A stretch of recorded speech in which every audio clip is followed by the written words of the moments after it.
Hello and welcome to Indiepocalypse Radio, the one and only indie game podcast show where I also play music. You hear it in the podcast form. I'm your host, Andrew, and I'm here on a Friday night, Saturday night, Friday morning, Saturday morning, depending on where you live, I suppose. And I'm here to have a good time. I'm here with my first guest, Kate. Hey, Kate, how you doing? I'm doing pretty good. A little tired, otherwise well. Is it Uh, possible that you can up your microphone but a little bit? I can. Is this better? First of all, A little, is maybe? this is this better? Yes. Okay, let's try this. Okay, there we go. Perfect. Kate, how you doing? I'm doing pretty good. Yeah, a little tired, but it's been a pretty productive weekend. Been working on some projects, so no complaints. Projects, eh? What kind of projects? Are these secret projects or these projects you can talk about? No, they are not secret projects. I can talk about them. Ah, yes. So. Perfect. um, so I'm writing a one-shot anthology for the tabletop role-playing game Unknown Armies, and one of those is currently with my sensitivity reader. The other two are completely done, so I am now working on layout, which is challenging, satisfying but challenging. Yeah, So I that is the non-secret project I'm working on. do you have a before you just were doing like tabletop, did you have like any graphic design background, or is this like You could say it was my passion. okay. No, I don't have any. I don't have any actual graphic design experience. I do. It's like something I sort of taught myself out of necessity over years of like admin jobs and like amateur website design. Yeah. So I can make something and it looks, it looks pretty okay. But like it's not. I'm not like trained in that. I will say that. Excuse me. Unknown Armies has a platform, sort of like DM's Guild for creator content, and so they give you like assets that you can Okay. use. So you don't have to start from ground zero. Um, I will say I had to recreate a lot of the layouts in Affinity Publisher because they were all like for InDesign, but like Yeah. it's definitely much easier than starting from scratch. Yeah. Okay. Yes. I wait. What is Infinity Publisher, and is that like an Oh, so it's not. It is a paid Oh, program. okay. If you're listening at home and you mayhaps would like to dabble in tabletop design and you're like, I can't pay for anything. Yeah. I need something that's totally free. And or I'm a Linux nerd and I want to support open source. There is a free thing called Scribus. That's what I use. That's what I Um, was asking. yeah, I had trouble figuring out how to use Scribus. Oh, hey, welcome to me. Yeah, I watched some tutorials and I'm like, I can't wrap my head around this. I'm so sorry, open source community. I really tried, and I figured out GIMP, so this isn't my first rodeo. Oh. Um, I fin- I mean, like you figured out GIMP like 5 or 6 years ago when it was a mess. yeah. Well, I figured it out in the early knots when it Okay, was so you were truly like in the Wild a West. nightmare. I mean, I never like figured out how to do like the fancy stuff with like filters and photo manipulations, but I knew my way around. I could do Right. your basics. You could navigate Um, the fact that it had like 18 menus and they were all separate tabs on your taskbar. yes, yeah, it was the worst. I swore it off for a long time, and then I got GIMP again, just like within the last couple of. GIF's a lot better now. Yeah, relate to the Z, and I'm like, what? It's all interconnected? It's like only one Yeah. icon? In fact, I would almost say that GIMP is maybe better than Affinity's Photo Suite. I find Affinity's Photo Suite a little hard to use. Their publisher program, though, Affinity Publisher, is really, really good. And right now, everything is half off, and it's not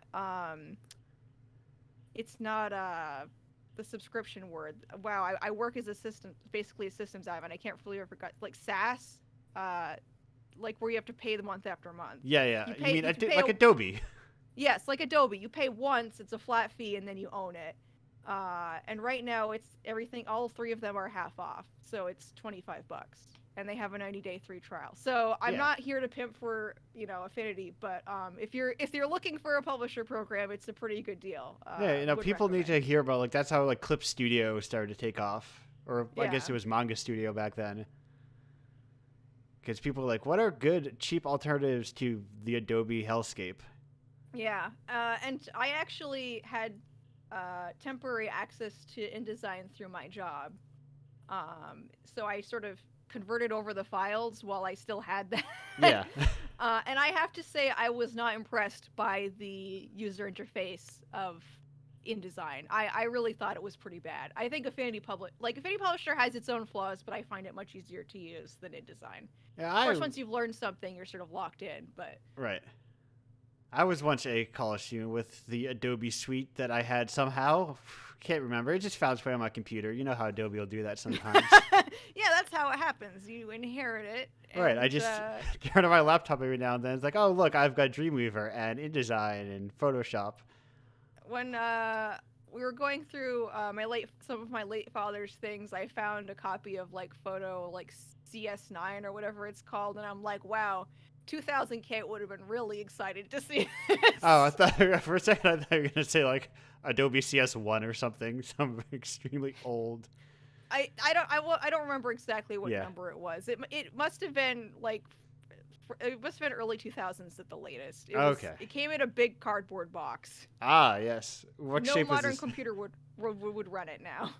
Was this one of those trapezoid boxes, or is this a regular old box? It was one of the big square ones, like what all computer software used to come in. Yes, like what all computer software used to come with. For everyone in the audience who is over the age of 33. Yeah. Back when computer software used to have Velcro on it. Oh God, yes. And you would peel it open, and you're like, "Wow, this antivirus software looks so cool."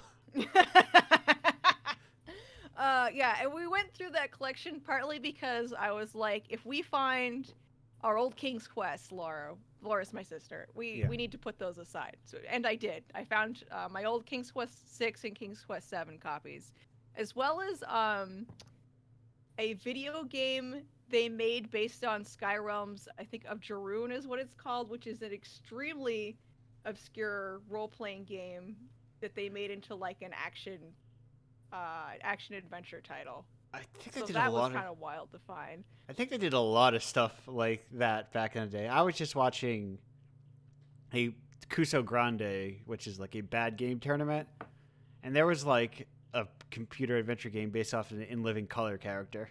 So they just kind of did whatever back then. Yeah. Heady days. Yeah.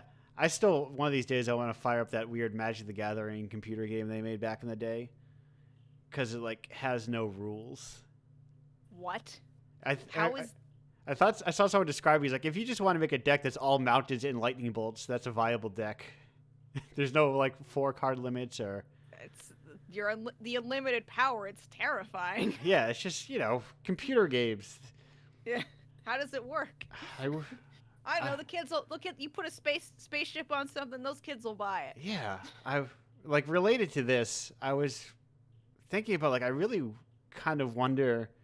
I want to go spelunking through just old media, because I wonder how hard it is or how interesting it would be to find the next.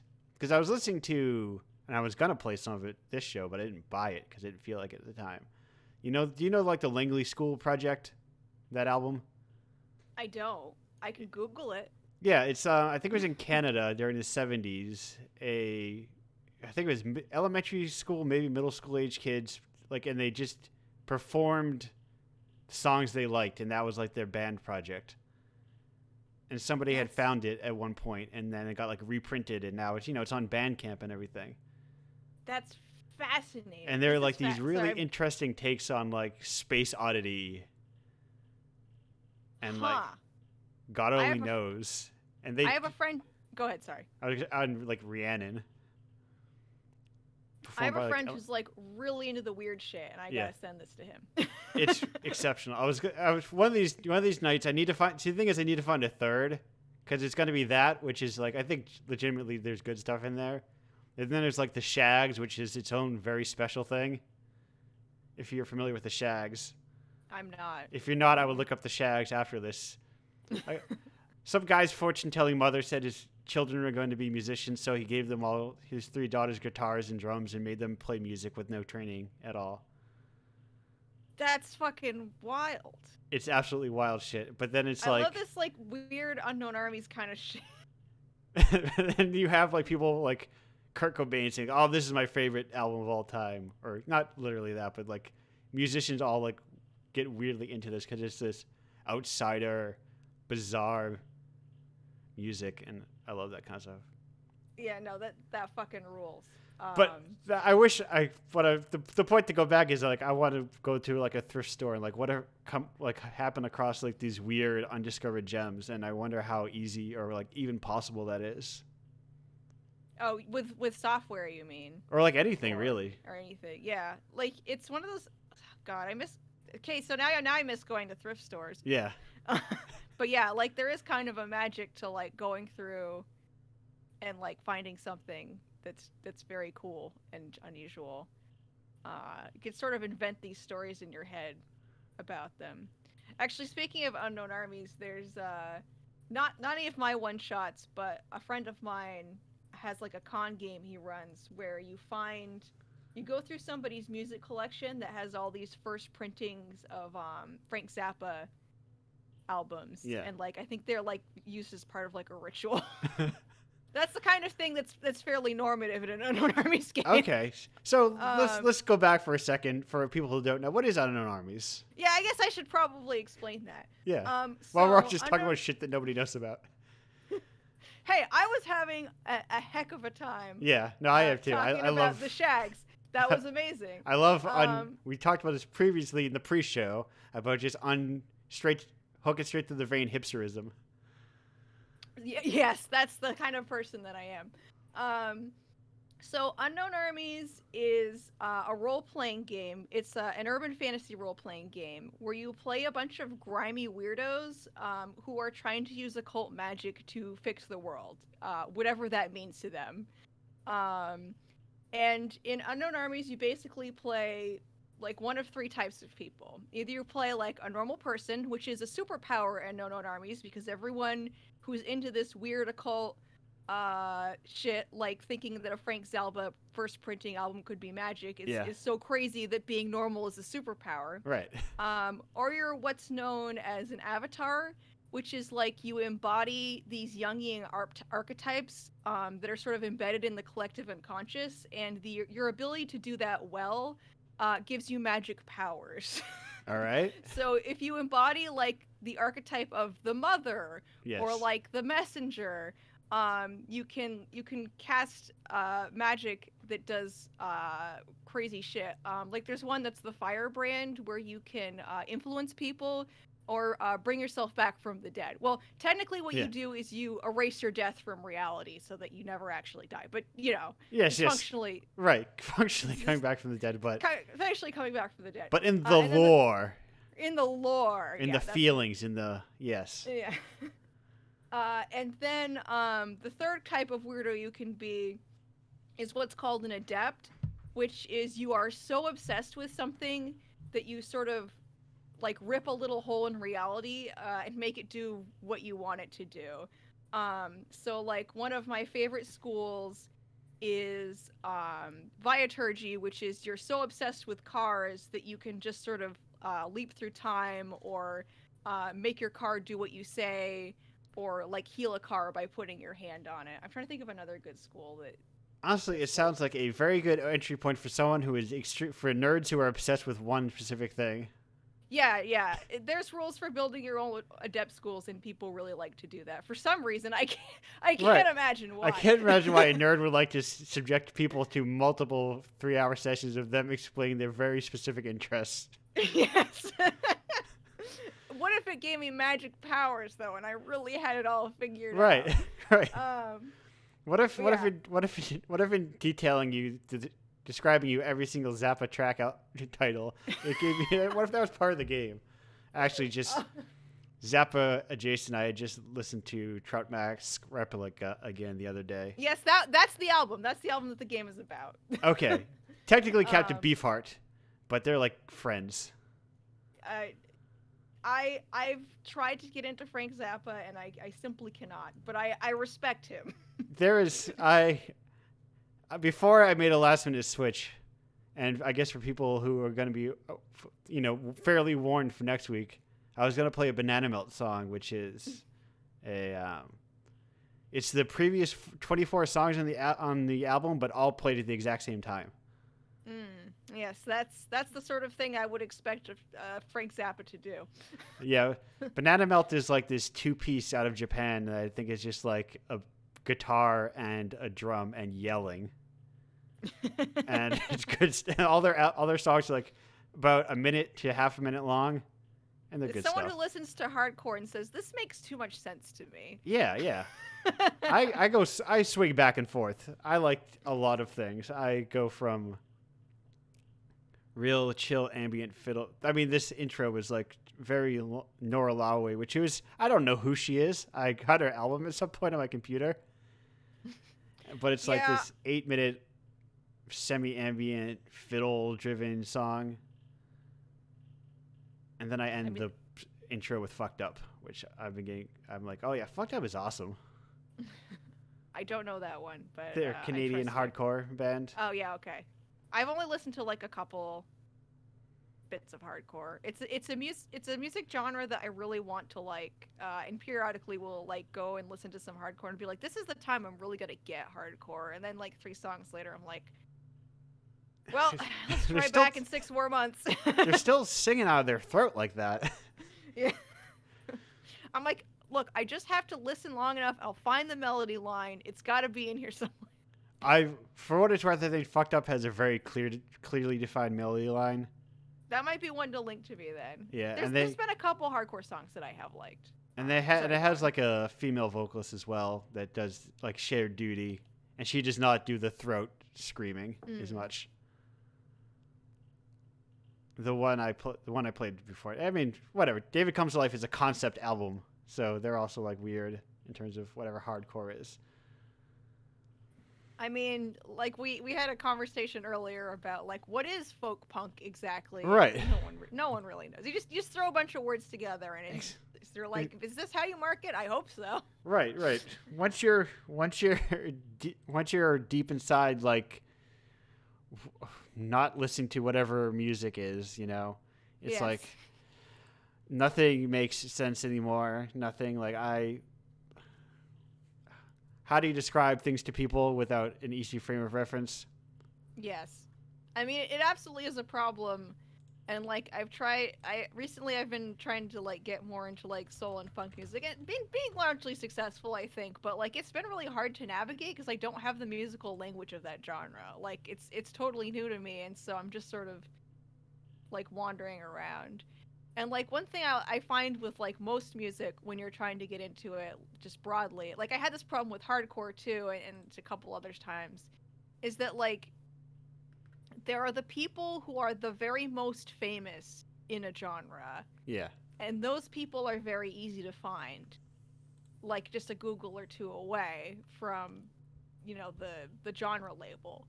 But like getting from that to like people who are kind of like more on like the up and coming edge of the scene is really difficult because like it's like look, let me explain capitalism. Right, it's like you just go to Bandcamp and hope they publish like 20 up and coming hardcore acts, and you hope that they publish that article. Yes, and like that's exactly what I've been doing with a lot of soul music. Is like, okay, well, I found Aretha Franklin and Irma Thomas, like the most famous people, and like, okay, now I'm gonna go to Bandcamp and see like what do they think is the cool thing, because like that's the only jumping off point you have if like you're not familiar with it, is you sort of have to go to like these water cooler type places and hope that their recommendations are good, or else you're just gonna be stuck in like the most popular examples of the music forever. Or hope somebody who is into it. Yes, that's the other thing. And actually, I did pursue that path as well, but many of my extremely intelligent, talented, and sophisticated friends listen to like neo soul, like the kind of the more modern version, which is like an excellent type of music, but like I it's not as much my sort of thing. Like I find I kind of want something a little bit closer to like old soul music. So you say you don't want shoegaze soul. I mean, I joke, but there's a band called the Veld, which is exceptional, and they do what can be described as shoegaze soul. Oh gosh, I can kind of imagine. Yes, I know.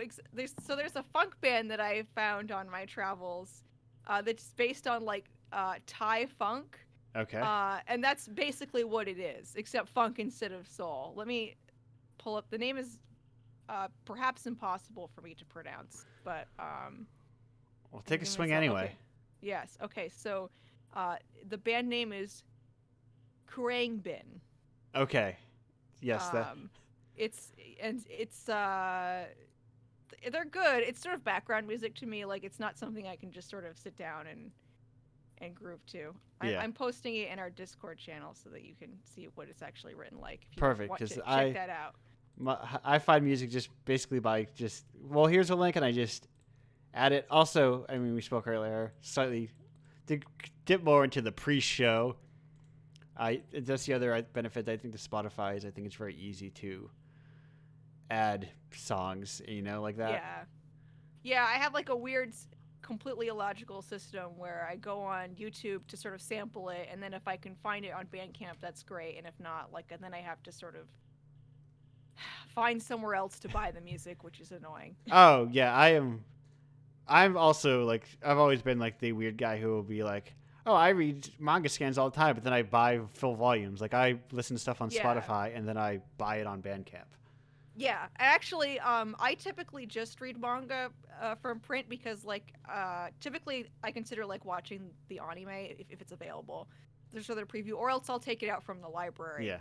But my SO does that, where he'll read the scanlation, and then if he likes it, he'll pick up the volume. I have trouble reading comics for extended periods on screens. Yeah. Unless like I'm full like rotating my laptop into tablet mode and I'm like sitting down and doing it. So No, I yeah, tend it to is. just prefer to read them as library books, or if I really like it, I'll buy it. It is not ideal, but it's an easier way to like, especially for like unlicensed stuff. Yes, absolutely. And then yeah, that's basically all you have. Until I've fully mastered the language and I can just like dive into Yeah. Pixiv or whatever. And Good fucking luck.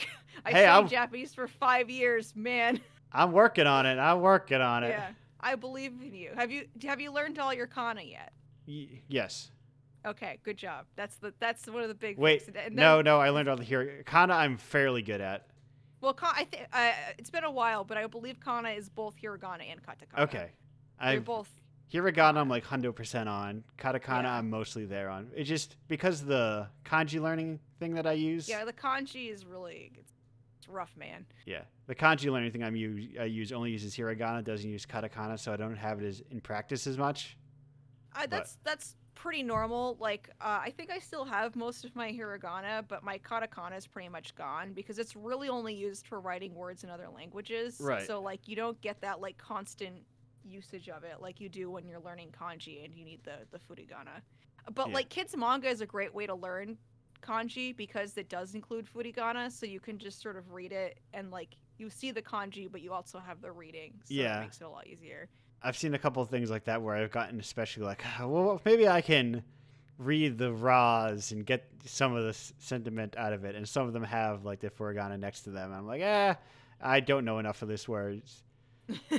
Well, I could where I did read one like that was for whatever reason was translated into Spanish, not into English though. And I'm like, well, actually, I can read enough Spanish to actually get by and like more or less understand what's going on here and read this. So there you go. What manga are you reading? Anything good? There's like a million of them. I have like literally next to me like a huge stack of comics that I have not gotten to yet. Yeah, that's a mood. I'm better about getting through my comics, but like that's just Max, my husband's state of being is just a constant stack of comics. I will say like this is my obligatory single episode shout out to Glacier Bay Books, and I just got their second. Once again, not how to pronounce like Glaolia anthology, which is like they do indie manga anthologies. And oh wait, that sounds lit. You should post that in the Discord. yeah, it's Glacier Bay is like amazing, and indie manga is a ride. I've been like craving like because I like manga as much as the next guy, but like it feels like I am reading. A lot of it feels like, even when they're good, it feels like the equivalent of like, well, I'm reading a good Marvel or DC book. Yeah. Like it feels of a style. Yeah, there's definitely like if for anyone listening, like if you read indie manga, it's if you're familiar with Robot Carnival, the sort of series of shorts that Yeah. was aired on Sci-Fi back at the turn of the last millennium, I guess technically. It's indie manga is a lot like that. Like it's very kind of a lot of it's kind of surreal and strange and dreamlike, even when it makes sense. Um, and I remember picking up, they did these anthologies called Robot, which were not about robots, but that was what they called them. And like it was crazy because you'd read one, it would be like this beautiful, soothing, sort of Ghibli-esque fairy tale and or like streetscape. And then the next one would be like borderline pornographic. Right, and And you it know, was like but that's what I go, can get out of like the Fantagraphics catalog any other day. yeah, it's true. So, but like, it's not. It's for a country that puts out so many comics. It seems like I'm like I know there's more than what is being offered through the traditional publishers. Yeah. I know there is somewhere out there. There is the Megan Mogg of Japan, and I like where is that? Who is? I don't see like Seven Seas publishing the like your weird drug walkabouts mangas, but also maybe they have different. I mean, I think there's some stuff like that. Like you have like Junji Ito Yeah. and like but like you kind of have to really keep your eye out. And some of it's not published in English. And also the indie comic scene in Japan is much weirder. Yeah. Like it's sort of like you're either published by one of these four companies on one of their 5 guerrillion imprints, or like you're like literally making doujinshi, which is Right. like for anyone unfamiliar, it's like zines in Japan essentially. Like you're just publishing it yourself. Yeah, their like magazine system is way different than what we have here. Yeah. If you're God, I wonder if I can find it in a.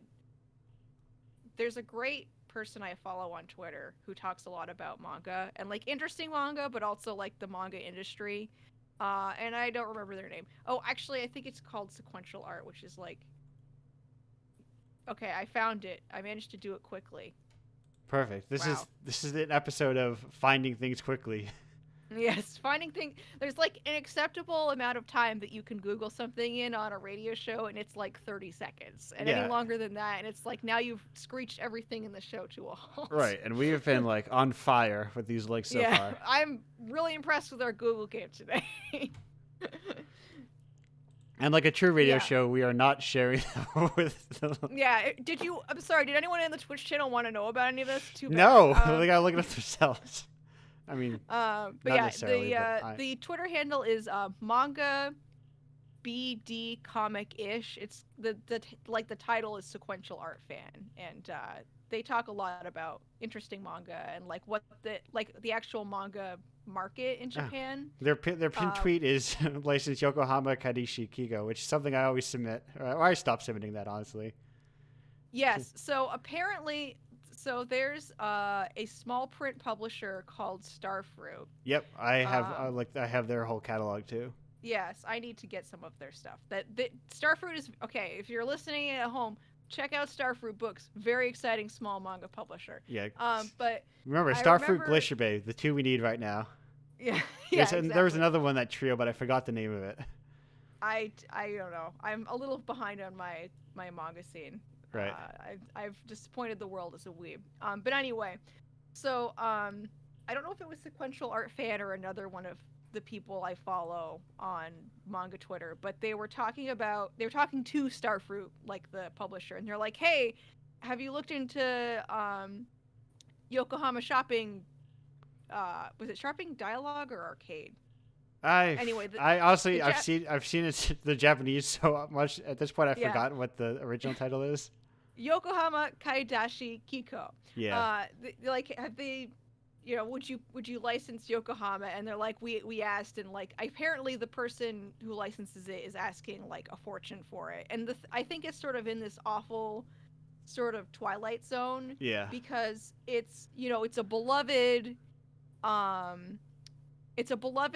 manga in Japan with what for there is maybe kind of a niche audience, but like it's still a very large audience because the manga market there is so much bigger. Yeah. Um, but in the United States, like this is sort of a manga without a market. Like it's very much like what they call an iyashike, like a quote unquote a healing manga that's sort of Yeah. like slow and like slice of life and like not a lot happens and it's about the passing of time and the sadness of loss, but like not in a not like a bleak way. Right. And so like, there's like 50 people in the United States who would really love to read this manga, and then like an audience of maybe 1,000 more who would like it if they saw it in the comic store, and that is it.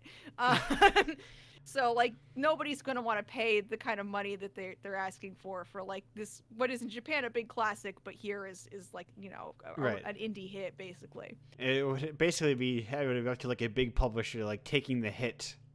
Yeah. Like an evil hat kind of situation where you have like a couple breadwinner. Evil Hat is an RPG publisher. Yeah, yeah. They're the you have a couple Fate, breadwinners, right? yeah. Yes, they publish Fate. That's one of their big ones. Also Blades in the Dark. Okay. And Yes. there's one other big one they published that's sort of like their, what do they call it? Like a loss leader. Basically they have like 3 or 4 books that sell well, and then those books sort of support all of the other books. I know that's also true. Just to go back to RPGs a little, that's also Yeah. true of Chaosium and Call of Cthulhu. Like they basically Right. use Call of Cthulhu to pay for everything else that they make. Which today, you Yeah, gotta 'cause publish that's you what. gotta Yeah. publish indie stuff somehow. One of my fellow beggars, my Facebook group, I'm begging you to play another RPG. Patrick G. I believe he told me also Goodman and Games does that, where they publish 5e Splat content, and then that pays for Dungeon Crawl Classics as well. So yeah, this has been RPG news with Kate, I guess. Which is turns out if you put things like Dungeons and Dragons and Cthulhu on the cover, Yeah. it sells more. Yeah, I know it's a crazy idea, but it just might work. As opposed to the game that I'm writing for, which is like, wait, hold on, do you have 15 minutes for me to explain this to you? Right. Do you like Twin Peaks? I do No? like Twin Okay. Peaks. Well, if you like Twin Peaks, you should check out Unknown Arms. It's like, What if I only yeah, like Blue Velvet? I don't know. I honestly don't like Twin Peaks that much, but I do love Unknown Armies Okay. because it's full of occult nonsense. I've recently been watching Lodge 49, which I feel like Unknown Armies is like Lodge 49 if the magic was a little less subtext. So I don't know if you've seen that show. I feel I like have there's not. another. Oh, it's not like Russian Doll, but it gives off a similar energy of like, oh god, there's a word for this. It's used to describe Roadside Picnic, which is better known as Stalker. Yeah. But like these types of stories that are sort of, they're described as like they feel like how the 20th century feels to a certain kind of person. Just like sort of this element of like postmodern quasi-surrealism that also kind of makes sense at the same time. All right. This word is I'm going to remember it like 3 hours after the show and wake up in the middle of the night and there will be, but yeah. But yeah, it's good. If you like weird stuff, I highly recommend, because it's like an internally cohesive kind of weird. Okay. I also really like it because it's about like these really driven people. Oh, and also it has like, so if you're an RPG person, Yes. you probably know about like what's called stress gauges or shock gauges or madness meters, like. And Unknown Armies has like this 5-bar shock system with different kinds of trauma, and the way that you experience trauma changes your abilities at various tasks. And like you can take identities so that like that's not your whole deal. It's that your abilities constantly change, but like it creates sort of this interesting meta narrative about how the experience of seeing really difficult or fucked up shit like changes who you are. All right. And I found it like weirdly helpful for me at a time when I was going through some tough stuff. I'm like, oh yeah, it turns out like going through trauma like actually has effects on you, and you you don't have to just like pretend that it doesn't. So yeah, I like it a lot. Sorry, I Okay. went off on kind of a side. No, I have a semi-related question from that point. Are you familiar with like the Call of Cthulhu, Call of Trail of Cthulhu, those games, like as systems? I've played Call of Cthulhu before. I Okay. have not played any Trail of Cthulhu or any of the other Gumshoe games. It's on my to-do list, but I just haven't gotten around to it. Yeah. Okay. If I'm being honest, I sometimes have problems with cosmic horror as a genre. I find it terrifying. So um, that leads to my important question. Like, so for instance, in those games how you would roll for sanity on occasion, should yes, you witness something horrific? yes, If I imagine my players were to walk across a bridge, uh-huh, something some event happens and they turn around, the bridge is gone. Would I make right. my players roll for sanity? I haven't played enough Call of Cthulhu to answer Okay. that question. I could answer the question in Unknown Armies. What did they That's do? helpful. What in Unknown Armies? What would you? So in Unknown Armies, you have different kinds of stress. If you crossed a bridge and you turned around and something that had been was no longer, it would be what's called an unnatural check. So you would roll. So if you're unhardened enough in the unnatural, you simply wouldn't roll. You just have to. Well, I won't go into the nitty gritty of it Yeah. too much, but basically you have to roll one of your protective identities or one of your skills that's related to a shock gauge, and then if you fail that roll, then you have a flight, or freeze response to the event. So like in this case, because something weird and unnatural is happening, it's an unnatural roll. If you see something that's fucked up in a way of like violence, like you see somebody get shot, like that would be a violence check. So like depending on what type of stress you're experiencing, it changes what shock gauge it Thank you. impacts. This may or may not have happened in a session some time ago that repeatedly comes up. Yeah. But I have. we are So Kate, not to interrupt you, but we are we are at time. Oh wow. Okay. Yeah, I know. Yeah, it's easy to get me to talk way too much. It flies by. So the Yeah. last thing I will ask you, that I ask of every guest is, and I guess we've touched on a lot of this so far, but what would you recommend to someone what piece of art or hobby or anything else that is not a game that someone should get into? Are we talking like a hobby or a specific like Or it could like be a show or a book? Could be a show, could be a book, could be a song, could be a hobby, could be anything. Just not Okay. not even necessarily related to games. Just something else. So the other big thing I do in my life, less so now I guess, but still somewhat, is activism.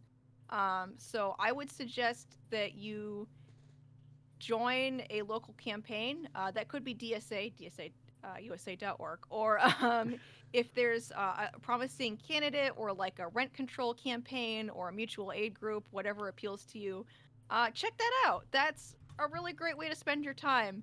And you can, if you don't have a ton of time, you can do it once a month instead of every week, or you can do it just during campaign season. You can knock a few doors. Every little bit that you do really matters. Yeah, it doesn't need to be. Does that count? Yes, As it a does. hobby? It counts. Okay. It doesn't need to become your entire life or identity, but doesn't mean you Yeah. can't do it a little. Yeah. Something is And something, Something's not nothing. yeah. And being too into organizing can make things hard for you, but like doing it at least somewhat, that made my life feel a lot less bleak during these tough times. So I would recommend that. Well, thanks for being here, Kate. Thank you for talking with me. No problem. I had a lovely time. We'll see you again in like an hour when we're all here as a group hanging out. But for now, we're going to get to our next guest. And for now, we're going to go to break. Goodbye. Hello, and welcome back to Indiepocalypse Radio. I am here with my second guest, Brandon. Hey, Brandon. How you doing? Oh, hey, I'm doing all right. How about you? I'm doing good. Having a good time. Hello. I've been listening to you for like the last, hour or so. 45 minutes. So I know you're good. Yeah, good. I'm doing fantastic. I'm a radio host. I have to be doing fantastic. If I'm not doing That's good, true. this whole thing falls apart. and it can't very well Oh, fall God. apart. So you here, Brandon, hello, are a. Yep. I didn't mention previously. I guess it was implied that Kate had not, but you are a contributor to Indiepocalypse, of the very first one, even Yeah, gosh, and that was what, about a year ago. a year ago.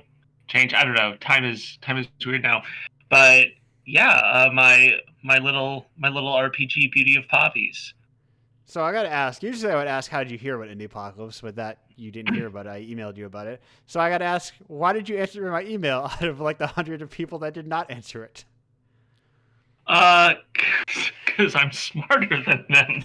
Um, and like, hey, this guy, he's going places. Um, I think part of it was that I wanted the game to have a bit of life past this, and the idea of like having, being involved in something cool like Indiepocalypse, right? Like that's a lot of street cred to be like, yeah, I'm in a game like indie gaming scene called Indiepocalypse. Yeah. Uh, like that is a much more like that's a work smarter, not harder way of my game having some life that I don't have to constantly be thumping its chest to make happen. Right. And Right. I thought my chest once a month at this point now, so I don't even have There to thump you very go. much. Um, so yeah, after like the game was in the Connecticut Festival of Indie Games, I'm like, I like this game, but I'm ready to move on. Yeah. So I thought it was a really nice way to sort of like kind of tie the bow on that project. Okay. Yeah, because that is something I want to do with the zine, is keep things kind of like a permanent piece of curation, Mhm. so that creators don't have to worry about constantly promoting them forever and ever, but also it still exists, and it still exists in a form that's not just like coverage on a website somewhere Yeah. that and said website may or may not exist. Well, and I think that something I think about a lot is like the sheer disposability of so much like art and whether or not that's a good thing, right? Like I think part of what is kind of fun about some like little games like this or comic books or whatever is you can kind of pop it open and see like, oh, okay, do I like this? Do I not? Yeah. Whatever, and you can move forward with your life, right? Right. Whereas thinking about something like a movie, right? Like I have friends who are never going to get over the Star Wars sequels, um, and that's because you only get so many. I mean, granted, now we get so many Star Wars Yeah. movies, but I think you take my point, right? That Right. like that's not something we can move. So I really love the idea of like having art be part of our daily lives that way. And I think things like zines are a really great way to approach that. Yeah, I fundamentally think all art is utterly disposable. For Yeah, for lack of a better word, in that nothing is essential. I mean, you can there are lessons to be learned from every piece of art, but it's not like it's complicated. Basically, is what I'm saying. yeah.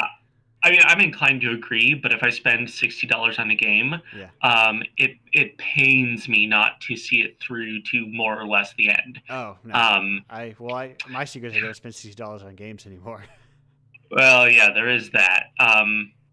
So yeah, I think that's part of it. Is like I think that a lot of what I think about as far as like my work in general is like how do I figure out like what is a price point that sort of gets buy-in from my audience commensurate to like what I think the text or whatever the thing I'm working on is. Yeah. Um, so yeah, which like brings us back to like why did I say yes to Indiepocalypse? Like every once in a while I get a little money from it, Yeah. and oh, which is like staggering, right? Like you know I've written a couple books. Like sometimes I get a little bit of money from those too. Right. And it's like I am so thrilled because even if it's like just a few bucks here and there, um, it like so many people never get the opportunity to make any money off their work like that, even when the work really deserves it, Yeah. right?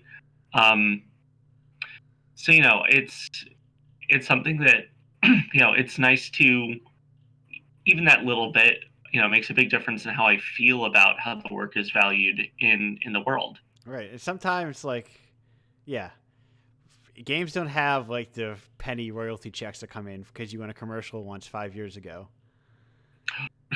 Right. Yeah. But I think I think it needs more like incremental, like small, like not everything has to be a massive runaway success in order to be something. Well, I think that's just bad for industries in general, Yeah. right? I mean, I promise I don't want to like spend your whole show pontificating, um, but I think that's why, like, when we look at Hollywood, right, like every every movie that is at all big has to be a huge success, Yeah. right? Because every movie, at least this is how it feels to me, every movie a studio makes is a tent pole now. Right. Well, everyone Um, wants to make a franchise now. right. And I think games are at least as bad about that, right? It's like, looking at, even we'll leave like CD Project Red off to the side. That's its own nightmare. Um, but like when I look at Naughty Dog and Last of Us Part Two, like if if Part Two had not sort of made as much money as it did, basically on its prestige, because I played it and like I have a lot of like mixed feelings about it. Like that's it. Like that tanks the studio. Right. Yeah, I have no opinion. I never played it. I played like an hour of the first one. I said that's enough for me. I'm fine. What uh, what about it did you bounce off of? I don't. I mean, it just wasn't interesting, and I thought like there was something like the stealth mechanics rode me weird. Like it felt like there was some unintuitiveness to it, or so like it didn't connect with me. Like whether it's just me bouncing off it, or but also like I don't care.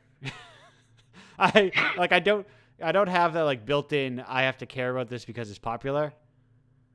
Yeah, So that doesn't motivate me at all to go forwards. yeah. Like, I mean, good. I'm like, I don't need to see this because it's relevant or it's like discourse. Like, so if it doesn't interest me, I just stop playing it. Yeah, and sometimes I do that, but I think like I did buy into Last of Us 2, especially that first one. Like I really loved that first game. Yeah.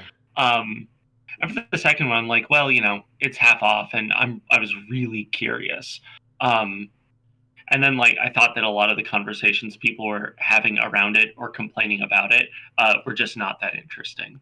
Um, like they were focusing on just the weirdest things, but um, Yeah. speaking of weird stuff, I Right. thought I might answer the Call of Cthulhu question Yes. from Important. This earlier. burning call of Cthulhu question. I need to know. Important. So you have like a sanity. So Call of Cthulhu is a roll under percentile system. Yes. Um, so if you don't roll under your sanity score, uh, it drops So by what? whatever that thing is. So what Yeah. I'm asking is, I just crossed a bridge. Me and my party just crossed a Yep. bridge. We turned around, and now, hey, this bridge is gone. What happened? Yeah, Kate points out. I never did ask what dice you rolled in that. You do also roll under in Unknown Armies. That's the burning question is which number of dice do you roll? I forgot to ask, but that answers that question. So the bridge turns around, and my game master says, "You got to roll for sanity." Do we have to roll for sanity? And we're like, let's say we're like 16 sessions deep into this, and like a mummy's already punched the guy's head around. I'm having a hard time imagining characters lasting that long in this game. But I take your point, Yeah. and I think the best answer is yes, but it wouldn't be a very difficult role, Okay. This. right? Like I think there'd be some modifiers on that of like, huh, well, that's a thing. Okay, that is something that Yeah, comes up often. So I'm like, well, I've got RPG experts here. Where I need to ask, do we roll for this stupid bridge? I think I'm neutral on the. I'm I'm a neutral party in this situation. I don't care whether I rolled for the bridge or not. But I'm also like a guy who tries to like role play through a game and tries to roll as few dice as possible. Yeah, rolling dice is for nerds. Yeah. So, I would absolutely agree with that. And I think like Call of Cthulhu, it's weird because it's almost like it's a game that doesn't realize like where its fun could be. Um, when I think like, what if there was a game like there's that Simpsons Halloween special that's The Shining. Yeah. Like, what if that game always ended in all the characters wigging out like Homer does in that episode? Like, I think like that seems like so much more fun a game to me than what if D&D but just Shuggoth? Yeah, I guess I think a lot of that requires like what the players bring to the table. Mm. Because if your players like, I've had this discussion, I'm sure even on this show before. Like when you play, how willing are you typically a player or do you typically run games? For Cthulhu, I'm usually a player. Okay. Yeah. So how much are you and your fellow players? How willing are you to lose?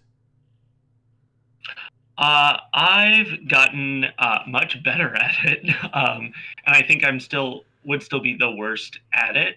Yeah. So I think pretty good. I think that like, but also especially with that game, like that's what you sign up for, Right. right? And we all knew that going into it. Whereas with that same group, the game we played before that was the Telsorian Witcher system, and I ran that one, and they were a bit more prepared for their characters to die than I was. Okay. Which sort of, so I mean that surprised me about myself. I'm like, no, I'm much more interested in like how your character navigates having the like a prosthesis than I am you dying, right? Or I think it's funnier if you have to like hold your breath in this barrel of wine so that you can't expose any of your skin to air and it immediately catches fire.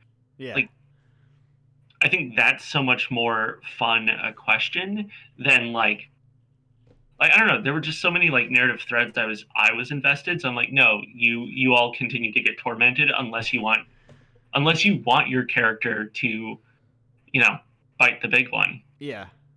That very much varies in like terms of games that we've played.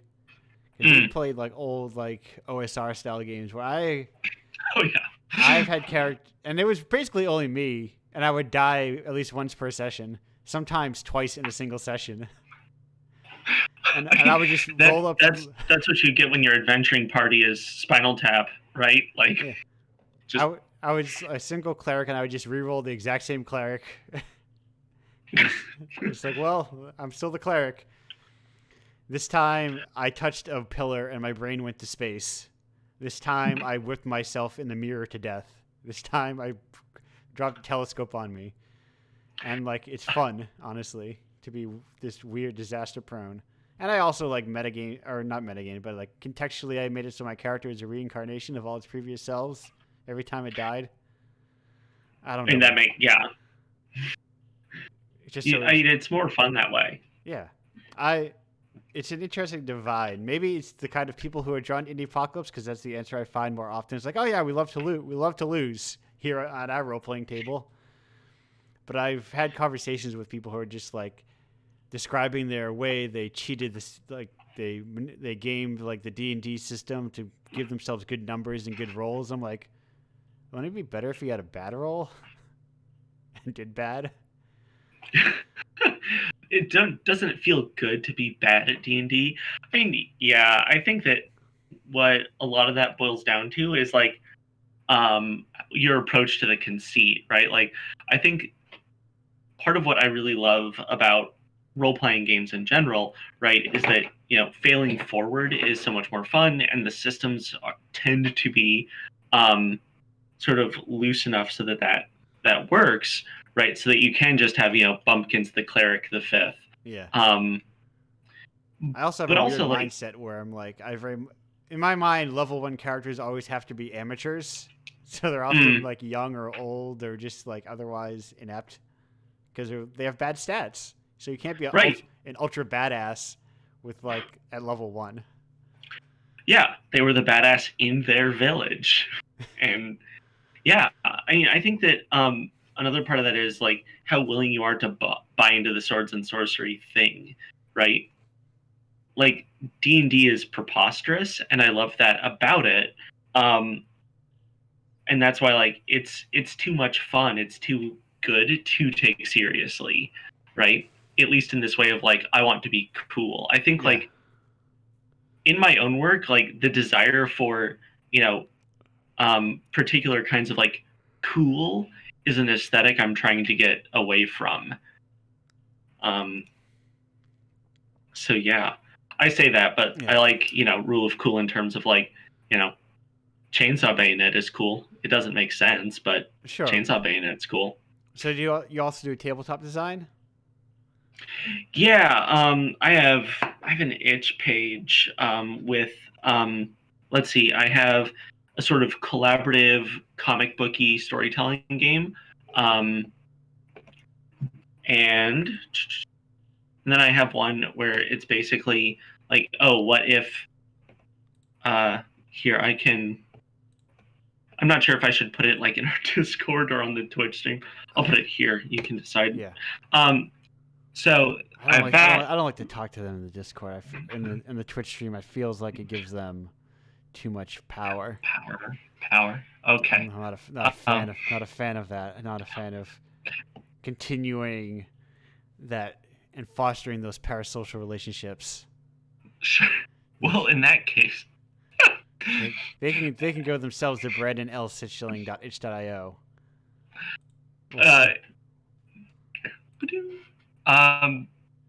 Excellent. So, and then I have another one where it's like, oh, what if Netflix is queer? I was like angry and queer instead of just like politely gay. Yeah. So is that yeah. No, what is that in terms of like play style?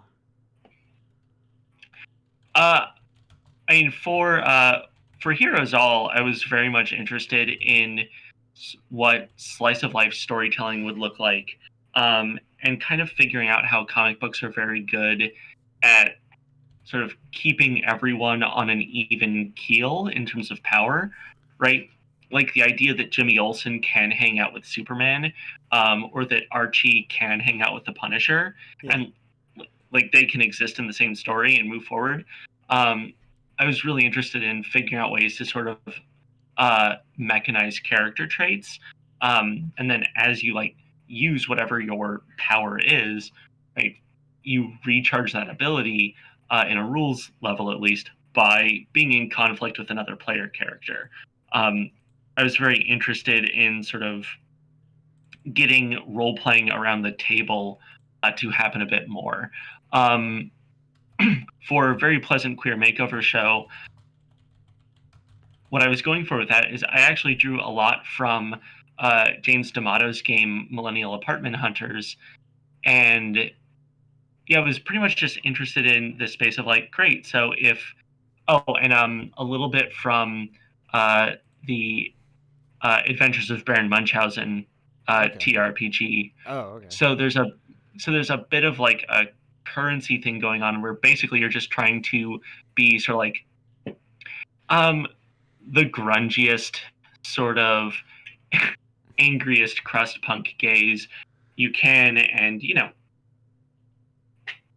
I mean part of it is just sort of dismantling the we're just like you sensibility. Right. The very commercialized presentation. Right. In terms of playstyle, it's basically just the four we'll say experts just ganging up on one person who is playing someone who is somewhere between, we'll say, decked out entirely in camo or Pete Buttigieg, somewhere in that spectrum, and seeing what like hilarity and tension arises from those dynamics. All right. Yeah. I'm sorry, I lost my train of thought for a moment. It's okay. So, hello. How you doing? Hello. I'm doing okay. I don't know where. So you make these tabletop RPG games. Your game you're working on right now, Habit of Force, correct? Yeah, yeah. Yeah, you sent me a theme for that. So what is that about? Broadly speaking, we are not like a PR show. Broadly speaking, giant robots fighting in space.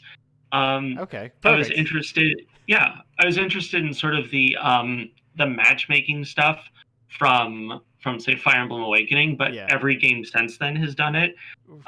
That's So I'm okay. like, oh, So what? can we sidebar here for a moment on Fire Emblem? Yeah, So yeah. how familiar are you with Fire Emblem?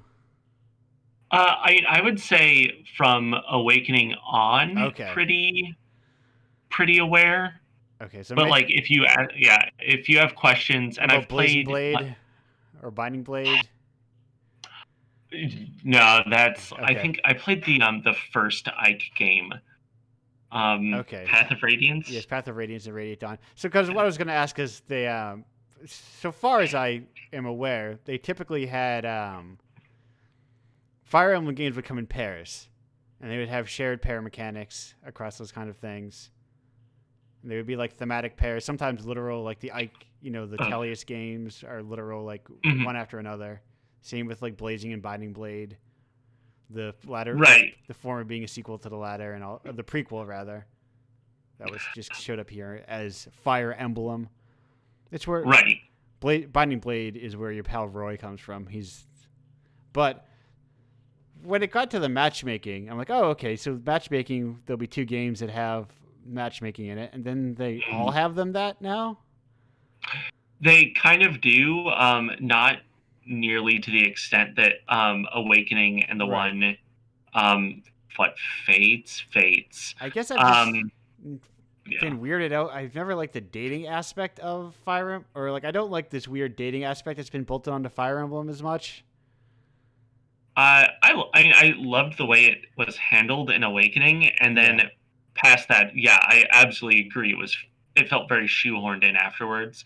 Um, but so to that end, I decided that since it was giant robots, I wanted to build in a sort of rivalry system.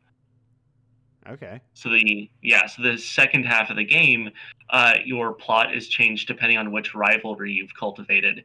So because I'm clever and precious about these things, I'm calling it a hating sim. Yeah. And yeah, because I wanted to tap into some of that like Amuro Ray Shar Aznable feeling. That's what I was wondering. Like, what is your key robots in space rivalry? And it's them. Oh yeah. I mean, I love, and the game doesn't have like we don't have the scope to do this sort of thing, but I love this idea of like a hatred that spans decades. Yeah. That survived even through them being technically allies, and fighting on the same army. Like I think that is, like I love that. That's fascinating to me. And I wanted to sort of play around with some of those ideas. I mean, it especially helps to survive that hate if one of the two ends, one is like a petulant child, the other is a real piece of shit. And some days you're one, some days you're the other. That's the beauty of their relationship. Yeah, I mean, I showed toward the beginning of the project, I showed my team Shar's counterattack, and I think some of them might have seen a Gundam before, like maybe some Gundam Wing or Iron Blooded Orphans. I was gonna say, like, but that's also Gundam is also a weird thing where it's like, is Iron Blooded Orphans Universal Century? No. Okay, so like they're not even seeing Universal Century stuff, so they don't even have like that same context. Right. Well, and that's what I thought was like kind of funny, right? Is watching their reactions just getting dropped into it. They had sort of a fresh understanding of the characters that even my sort of limited knowledge of the original series gave me sort of this cushion of memory that filled in blanks in the motivations for me. I mean, that was also, to be fair, my Gundam trajectory as a teen was Gundam Wing aired on Toonami, and then we drove like an hour and a half to the mall that had the Sunset Video in it because Sunset Video sold anime. Right. And we bought Char's counterattack. Char. Yeah. Yeah. for like $40 because that's how much anime cost back then. Yeah, what a and now there's a Blu-ray rip of it on YouTube. I mean, even the Blu-ray Yeah. itself is probably only like $15. Well, yeah, and God, I mean that's the thing is like talking with the kids these days, and it's like, you don't know, you cannot know how good you have it. But at least as far as, liking anime goes, but on the other hand, I feel like there's a lot to sift through. Yes. Where, back when, at least when I was a teenager, I was desperate enough that I didn't sift. It's just like, cool, my video store has like the third volume of Violence Jack. Sure, whatever. I'll Right. watch this. I guess I like Orphan now. Whoa. Let's not. Yeah. Um, I mean, the thing is, I'm like at the right age where I was like, as I was getting into anime, fan subs were more readily available, so I could just go online and watch fan subs. Yeah. I wasn't in like, I didn't have to deal with fucking Miami Jack or whatever his name was, and like, anime convention bootlegs. Sure. Although I love Miami Jack sounds like a man who definitely wears a leisure suit and is very dangerous. I'm gonna have to look up his name because let's go back, keep going because I don't know. I think his name is Miami Jack. It's Miami something. But it's too good to correct yourself on. Well, and that's why I think like part of what I've been trying to do with like the visual style is harken back to that late '80s, early '90s. Partly just because, yeah, it's a bit grungier, and I'm looking for something that's a bit rougher around the edges. Back when it's the like hair we're was also much bigger. much so. I know I didn't. It's like, oh, I didn't know that a cartoon character could use Aquanet, but there we go. That's Robotech, baby. It was Miami Mike. Miami Mike. Miami God, Mike. yeah. Remember what Miami Mike? Yeah. There's actually. Oh God, I forgot who the. I know what her avatar picture is, but I forget the place, like the actual name. Someone did the research of looking up Miami Mike and like finding out what Miami Mike did at Dragon Con. Okay, yeah, I'm seeing on Google a picture of little like, Goku. No, that must be Goten. Anyway, go ahead. Yeah, I don't know what's going on because that is a little Goku. That is Goten and Piccolo. This just. I feel like, when you say Miami Mike and the thing that pops into my head is Leisure Suit Larry. Yeah. And I'm just so uncomfortable by that. Anime Nostalgia Podcast. There it is. Okay. They did the work to find out who Miami Mike was and what Miami Mike did at Dragon Con. Oh, God. Do we want to know? I don't think it's as bad as you think it is. I think he just like stole rips or something. Okay. he stole from the thieves. Listen. Back in those days, they were doing a valuable service. It was the Wild West. Somebody had. If I wasn't translating Fushi Yugi, who was going to? No one was. Yeah. As an editor's note, I'm not sure what Fushi Yugi is, other than it being the name of an anime from the 80s or 90s.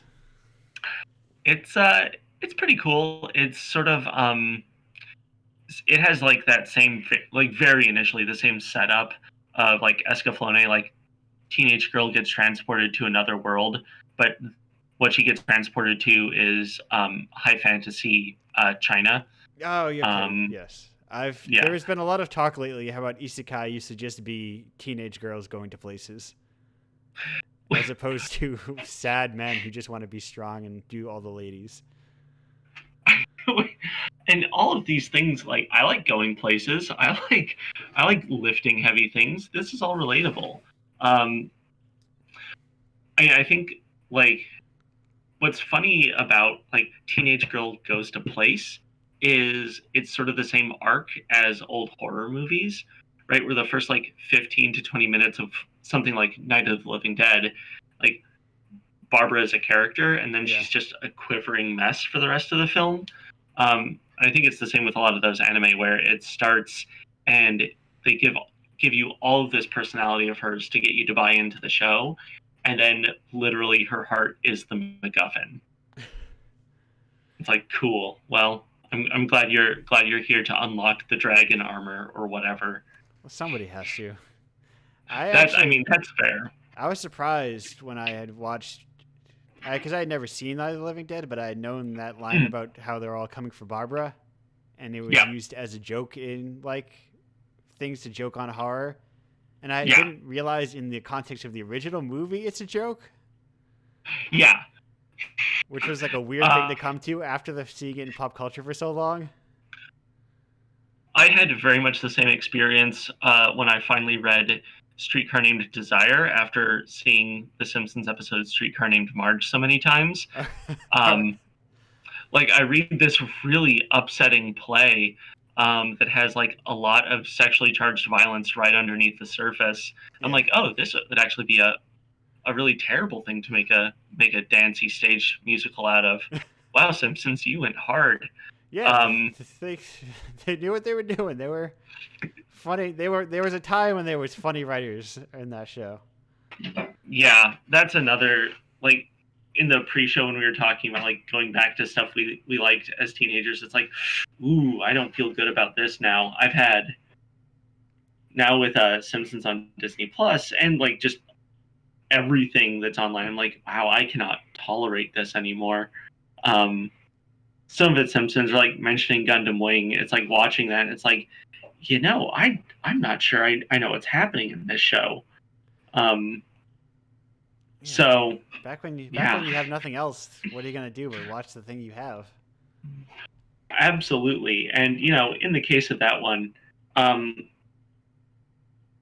if I love the idea. I wish we could get an anime now that it's like, hey, what if a boy band also piloted giant robots? But I would want it to be a very different series than what Gundam Wing is. Yeah, I have mixed feelings. I am not the big anime watcher around here. I could not tell you much about anime. I really haven't been for a long time, but I feel like I just kind of grabbed the steering wheel on that one and said, no, we're going off the otaku off ramp, and that's just how it's going to be. We're going to go revisit my past. Now, speaking of revisiting our past or revisiting any future or past that exists, what would you, now that we've approached the end of our half hour, what would you recommend to all the gamers out there? I'll speak pretty broadly. So I've been watching more Park Chan-wook films lately, just because, like, let's see. I like his film, The Handmaiden, came really recommended on like my Netflix algorithm. Yeah. So I'm like, oh well, I liked Sympathy for Mr. Vengeance and Old Boy. So then I watched that and Thirst, and those are pretty intense movies. And especially, oh sorry, I see Boz in the chat. I'm like, there are things about Thirst where I'm like, I'm not sure if this is good, but it knows exactly what it wants to be. Yeah. And it pursues that with a bulldog tenacity that I can't help but admire.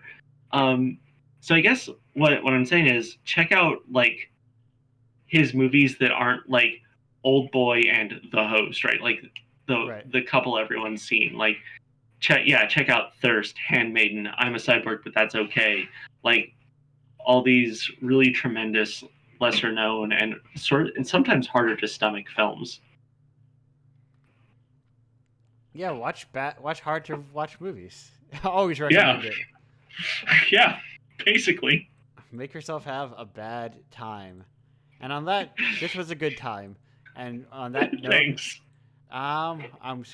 We're gonna go back to break. Goodbye, everyone. I'll see you in. Hello, and welcome back to Indiepocalypse Radio. I'm here with guest number 3 here, Casey Weeks. Casey, how you doing? Howdy, how you doing? I'm doing good. What's going on? How's your night so far? Or I presumptuous to call it night because it's night here. How is your Yeah, how's your January 23rd at the moment? it's doing excellent. I stayed up all night playing Jackbox on Discord, and then we turned on video chat, and we're like, oh, we can like see people again, and we just talked until 6 a.m. and then I slept all day, so now I'm here. Perfect. That's an ideal way to live a life, which is sleep all day. Mm-hmm. Um, so I got to ask you first off because this is now finally I can ask this question again. Hey, how did you hear about Indiepocalypse?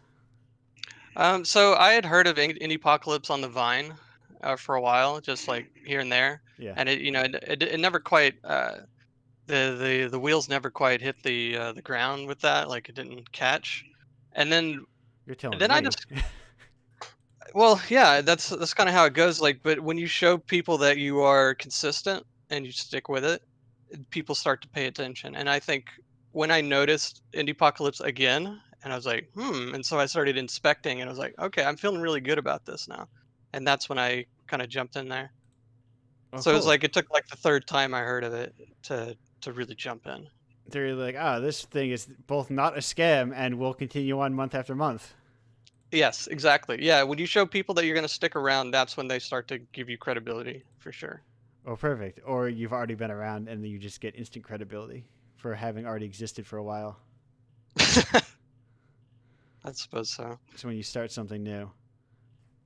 Yeah, starting something new is one of the hardest things possible, Yeah. and that's y'all been talking this whole time about, like you're trying to create weird stuff or stuff on your own, and it's really difficult to get noticed. And that's why Indiepocalypse in the title itself is like there's so much stuff out there that where it's almost like everyone's drowning each other out. Right. And throughout history, bundles have been created to overcome this problem. Yeah. It's They did it with writing in the like early 1900s. They did it with cable networks, I guess in the 80s, somewhere Yeah. around there. Like indie games really needs this, so you're providing a valuable service. That's part of like when I describe it, I describe it using like fiction anthologies as like the touchstone of like, oh no, this is just what I'm doing. I'm just making something that's existed forever. Yeah, it's an answer to a problem we have of there just being so much good shit out there, and Right.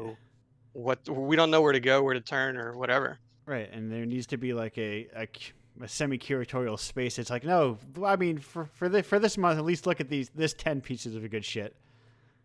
Exactly. And then we can kind of like work our way from there and try and figure out, hey, you know, we got to slowly change the space because you can't rely on like IGN to cover your small weird indie games. So you have to foster other small weird indie sites. Yeah, and at this size, at least I'm referring to myself. Yeah. Like it's like a support group. Like everyone's kind of like talking about, how are we gonna get noticed, and Right. show me your stuff, I'll show you mine, and we'll have a good time. Exactly, because you can't. There's just not enough space. You can't compete with like the newest Fortnite skin. No, I can't. Um, The, I the, guess I guess for reference, I was just in the latest Indiepocalypse, I believe. yes, 13. No, wait, no, I'm Yeah. working on 13. It was 12. Okay. Yeah, I was in 12. Yes, you were in 12, which was, and your game was Metaform. Metaform. Yeah. Yes. I'm doing a good job at remembering like 120 Uh-huh. games. Yeah, I imagine. Yeah, well, I guess for a quick reference, it was a game about it's kind of like based on my dreams of being locked inside all the time Yeah. because of the obvious recent events of wanting an escape, and continually like running into people and how they're coping with the event out there in the game. It's just nobody says what it is. They just Right. So everyone you run into is like coping with what's going on in their own way. Yes, and it's a kind of, it's not a text parser, but kind of a text parser, but Yeah, not I was quite. thinking of doing like a text input game, but I was like, this might be a little too esoteric for people to jump in for like a small game like this. So what Yeah. if I provided the words for you? Yeah. And within that, I was like, wait, words have multiple meanings. So instead of giving you like an eyeball icon and a point and click, I'm actually going to literally write the word eyeball. And then Yeah. eyeball has two meanings, so it's your eyeball, and you can eyeball objects and things like that. Yeah, and then you kind of start to understand the game's like own internal language. Right. And then the very first puzzle that you solve that kind of, I think, gives away the idea is like the wind blows in through the window and you see that your clock is stopped, and then Yeah. and then you use the word wind clock, and it's, instead of being wind, it's now wind, and that's the big O moment for the Yeah. game. And also, I really love the illustrations of that game. Yeah, I worked with Cohill on that. He's a fantastic artist. I worked on a few games with him. Yeah, that goes along. I am continually surprised at like what comes in to Indiepocalypse. I'm just like, oh, what are you people doing? I'm just slumming it down here. Why are you doing so many of these cool games to me? So you're an indie developer as well, right? I mean, I haven't in such a long time.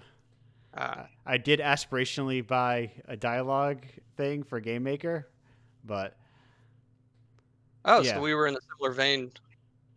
Oh, you also bought that? No, so I mean a dialogue-based Yeah. thing. Well, no, this is like a dialogue system for like RPGs or just like general dialogue systems. Hmm. It had been like my albatross, if you will, for game makers, like building out a dialogue system because I want to use it so frequently, and I was spoiled growing up on AGS, which is made for like replicating Sierra games and had an amazing dialogue system. Uh-huh. Yeah, the game Metaform itself was actually, it was originally, like, the early version of it was part of a jam called the Revival Jam, Yeah. and it was to revive an old game idea and like turn it into something new. And the problem with the old game was my dialogue system. I homespun it, and it was terrible and really hard to update and do anything with. Yeah. So I looked around for new dialogue engines, and I ended up using the dialogue engine for Unity. Okay. Um, I emailed the developer of it before I started. I was like, I have this idea about combining words and then just feeding it into the parser, basically. And he was like, "Oh, that's really interesting. You could try this." And he wrote me a bunch of pseudocode, and that Yeah. kind of started the game. And then he kind of became like a really good partner during the game. Like anytime I had a question, he would like write me up some like example code of how I could make anything work. So Yeah. like he was like an unsung hero behind that game as well. Like it was his dialogue engine. It was the dialogue engine used for Disco Elysium as Okay. well. What is the dialogue system have a name? Yeah, it's called Dialogue Engine for Unity, I think. Oh, okay. Yeah, it's a very Says what it generic name. is. Yeah, it might be Dialogue System for Unity. Okay. I can look. Um, But yeah, no, it was great that he was so willing to help, and he's very passionate. So I'm speaking of him highly because he will help you if you ever want yeah. to use his dialogue engine. Well, perfect. I think that kind of thing is like essential for independent developers going forward. It's just kind of like you said earlier, building a community Hmm. and getting people together because really people need to help each other because Yes. most people don't have like the resources to like go out on their own and just like everyone goes into a room and just starts yelling their own thing and it doesn't really help anybody, and it's just like Right. It's like everybody gets their turn right. to yell for a bit, and everyone watches and goes, I really like that you were thinking about this and you did that, and that's Right. inspiring. Yeah, and You know, again, good. no. The unspoken Indiepocalypse rules. If you're saying something, I keep on talking. Just keep going, and I'll shut up. Well, I don't want to be rude. And I forgot my train of thought. So Perfect. go ahead. Yeah, especially because that kind of like system does not reveal the fact that some people have money to buy microphones and megaphones and yell a lot louder than everybody else. Hmm. But it's a lot harder to see, like for instance, when everybody pretends they're a game studio, which is actually a studio with like community managers and teams and budgets, and which one is just a student who created their own logo. Hmm. Yeah, the brand I use, Ace. Yeah.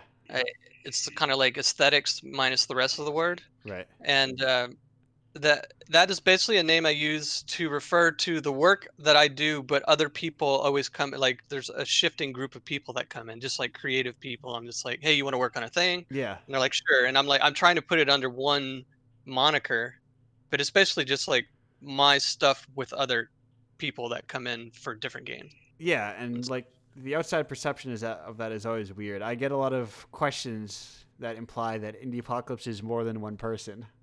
I thought it totally was for Oh, sure. you thought that I had like a team or something? Well, yeah, I mean, it looks so. Well, I don't want to sound like I'm just like praising you to the high skies or something, but it No. was like it looks like you've really got like this whole team. Like, oh, where you'll send it to the submissions team, and then we've got this guy making the art and the art team, and Oh, well, you know, the art team. we've got the judges. The art team is me on.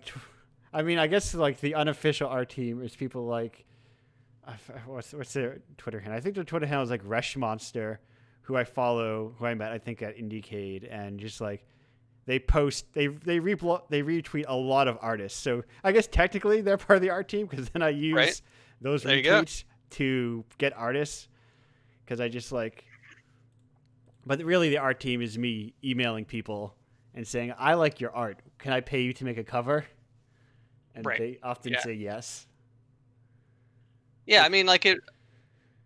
Giving it a name in general is going to make it seem like it's a Yeah. team, unless it was just like, Andrew's fantastic games that he recommends. Andrew presents Indiepocalypse. Listen, Right. listen. I'm not Then gonna. There was a time when I wanted to call this zine when I jokingly referred to it as reflections, except people get paid for their inclusion. But I'm not such a type to plaster my name all over everything because I hate doing that. I try. That's like the weird balancing act I have of I need to get a bigger platform so I can then distribute that platform to other people. But I don't want people to focus on me, but they need to focus on me so that I can then Right. direct that focus. Yeah, you're the one holding the torch, Right. and we're following along and such. And it's like a complicated balancing act of trying to not build need to develop a cult of personality so that people pay attention to you, but then not wanting people to only pay attention to you as the figurehead. Exactly. Because I don't care about what people think about me. I don't want anything to do with people. I just want people.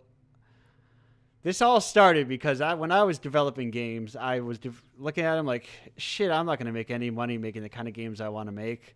What if I made the market myself? Right. Yeah. And thus Indiepocalypse was born. And you're talking about like you want to kind of step back from the title as well. It's like that's why I use the name Eighths instead of just saying like games by Casey Weeks, because I work with all these like really talented people, Right. and I don't want to just make it look like it. And it kind of feels like that sometimes because it's on my itch page. Oh yeah, But yeah. like all these people are like, they're making amazing work, and I'm just putting these games up on just my page. Yeah. So, and I'm very careful to say these are games I worked on, not my games. Right, and it can be very easy for people to like associate it with the first name on the title.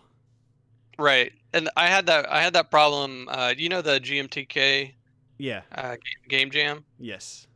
So in 2019, our game was in the top 20, and he basically said, "Thank you, Casey Weeks and team." And I was like, ugh, and like looking at the rest of the team, like, I'm Right. sorry. Yeah. And now there's like almost 1 million views on that video, and I'm just like, hey guys, hey. Sorry, did you try changing your Twitter handle to An Team? Yeah. Hello, An Team. Yes, we've rebranded our collective as An Team. Yeah, that Right. sucks. But that's Yeah. And honestly, I think that's just like expediency and oversight on whoever that. I mean, I am vaguely. That's like I assume I would say that's a guy, but that's probably also a team of people. Nope. That like presumably, I mean, like there's probably still somebody behind the curtains that we're not aware of, helping Probably, some of that. Even if not just like his wife, like helping him survive. Yeah, exactly. There's the unspoken spouse that provides all the income while these game auteured men do their craft. Oh, no, the GMTK guy, I think he makes like 70K a month off his YouTube Yeah, videos. yeah. I was speaking broadly. You're just speaking broad. Yeah, sorry, my bad. I am only that is the thing I am also vaguely aware of. Like I'm not sure what is Game Maker's Toolkit. Like what is it? Game Maker's Toolkit is just, I think, one of the very best game design series on YouTube. Okay. And I think it's quickly growing into the largest because you can usually tell these things when there's a ton of like clones popping up everywhere, and there have been over the years. Okay. I And get of course, I want to call them the biggest because I'm like, I got top scores in the biggest game jam in the world, you know. right. So they got to be the biggest. Yeah, I've definitely got a lot of like submissions Indiepocalypse that are also GMTK, or like I've gotten to recognize them just from the description of the game. Like, oh, this was also submitted to that because it says something about out of control or you lack Oh controls. yeah, I was like, yeah. I oh, made I made a game for the out of control one that was just you scream at a cube to make it move, and the sound wave at the bottom is actually has hitboxes on it, and it knocks the cube around. okay. So you just yell at the cube, and you have to collect points on the screen until you win. Pretty much. It reminds me of there was a game. This game is like 4 or 5 years old, where you clapped at an American flag and it would go up. Yeah, I did find a lot of games kind of like in that vein of like there was one where you're like in a scary place, like a haunted mansion kind of place, and you can only your camera view is inside of the mouth in the backs, and it only responds to your vocal range Okay. to open the mouth. So in order to see, you have to scream. Oh, all Basically. right. Yeah. So you're like trying to walk around and things are attacking you, and you have to scream when you see something so you can see to get away. Do you remember what that was called? No, not at all. Okay. The game was the game I was talking about. I believe it was called Americlap. It's really straightforward. Says what says what it is on the tin. Yeah, I want to say the name had tonsils in it, but I could be completely off base, so I'm not gonna just throw out titles. Now, do you do a lot of game jams? Yeah. Okay. Yes. Do you Absolutely. I have kind of a theory that like a lot of creators, they have their minor works and their major works. Yeah. And like if you look at like collections of short stories of famous authors, you can find a lot of in their short story collections, you can find a lot of the ideas that were basically became their major work, their big famous work. Right. And so I believe in like you're working on your main things, but then you have a ton of small little games you do with different people. You want to get different perspectives, different everything. And it all becomes like this kindling you use to make a bonfire somewhere else. Yeah, I think all forms do it. Like that's what singles and EPs are. Yes, absolutely. That's what or just like general anthology work. So do you have like a major project you're working on? I have I have a couple. But when I first started all this, I worked for 3 years on a mobile game that just it made diddly squat, and I've something always kind of bothered me about having that game out there and then get removed from the store because I needed to update some small minuscule code thing. Right. So I'm remastering it right now with using like learning all this new shader and visual programming, and I'm gonna release it on PC. But I wouldn't call that my major work; it's more of a remaster. But Yeah. my other major work is a game called The Abandoned, which Metaform is kind of the one of the kindling for. Okay. And it's like a game where you're basically in limbo. You don't know how you got there, and you're it's got a lot of Disco Elysium influence in it now, where people are projects that you work on. They're not necessarily you go up and fight them, because I'm kind of sick of games just everything was resolved with violence. Yeah. And so it's like the people are they're essentially like demons, or they're like humans that have like these horrible psychological flaws, and they've basically put themselves in this world by being that way, and nobody really knows why they're there. So it's almost like you're like locked in some prison somewhere, All right. and you need to figure out what you want to do to get out of this world, and you have to kind of garner support from the people that you run into. You either need information from them, or you need some power from them, or you need their their social support. Like, I need you to be on board with this or whatever. So it's kind of creates a combat system that's more about manipulating someone's mind or having a conversation with them or trying to befriend them or something. So Yeah. instead of dice rolls for checks, it's like aim game checks where you have to hit targets and stuff like that. So. Yeah, I mean, really, when you boil it down, you can use math for everything. You don't need to only use it to make guns and hitboxes. Right, absolutely, yeah. So it's just the abstraction of trying to figure out something that's fun with that has been extremely difficult. So a lot of prototypes are being made, and then like getting the narrative figured out and Right, all that. and like the narrative can change as you prototype something different. And like, oh well, now I have a new gameplay system. How do I but how does that fit the narrative I already have and that sort of thing? Absolutely, yeah. 'Cause- So and also like if you're gonna have like this unique conversation system, then how do you make it not just be like, oh, they like that. right. They didn't like that. And They- that might be what I have to do just to make the game be able to finish without writing a fractal of a million Yeah, words. Of I was dialogue. gonna say also, how do you do that without creating like 50,000 words? Right, yeah. This gargantuan, like, oh, I now have created the longest piece of written fiction because Right. I wanted to make sure this was all accounted It's- for and there was nuance. It's been 50 years. I hope my children and grandchildren finish this game. Oh no, it's no longer compatible in the OSs of the time.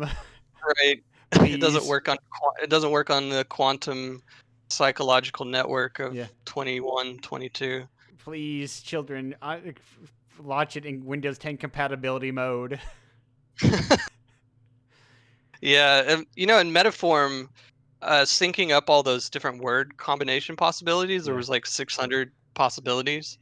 And like I have all these spreadsheets for every single dialogue of like the grid of like trying to put a word in every single Right. possible combination and stuff like that. That was That's why you have that good old I don't understand fallback. right, yeah.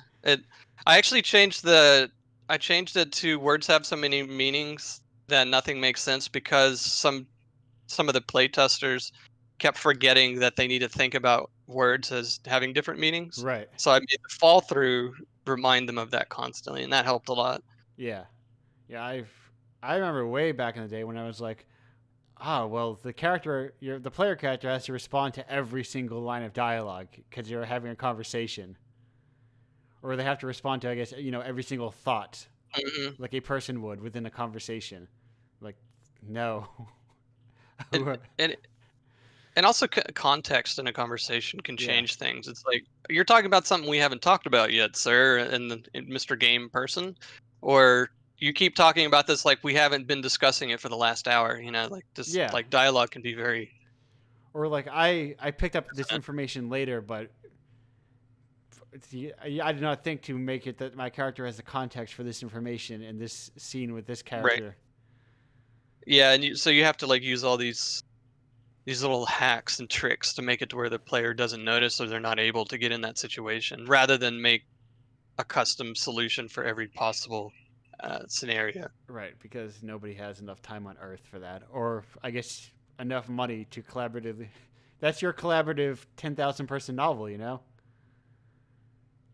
Yes, If yeah, if and you've read there was a very good like blog post that I've mentioned a lot. I think I mentioned a lot of Melisantani's stuff. They did a thing. It was like alive games versus dead games, and the idea of a dead game existing as something that you do not see any individuals in or any humans in. They're kind of depressing.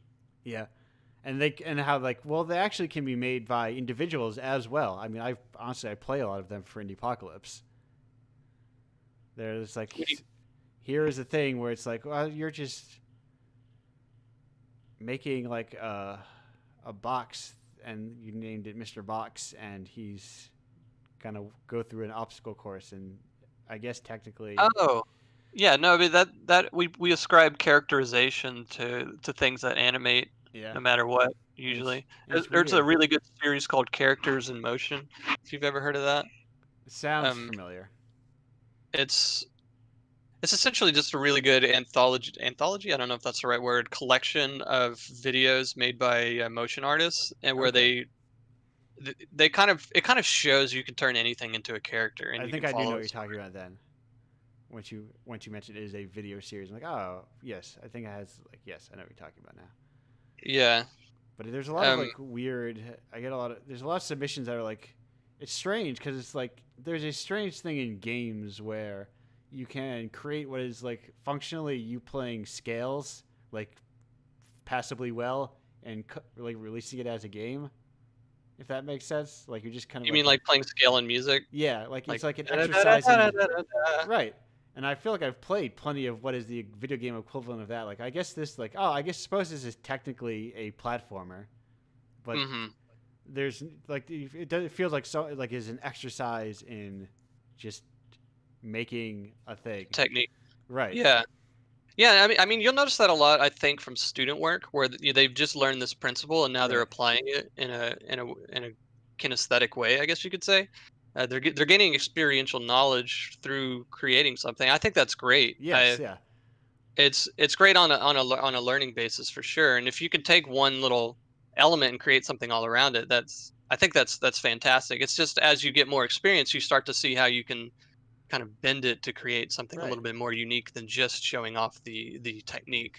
Or maybe you didn't need to make an itch page for this in a store page.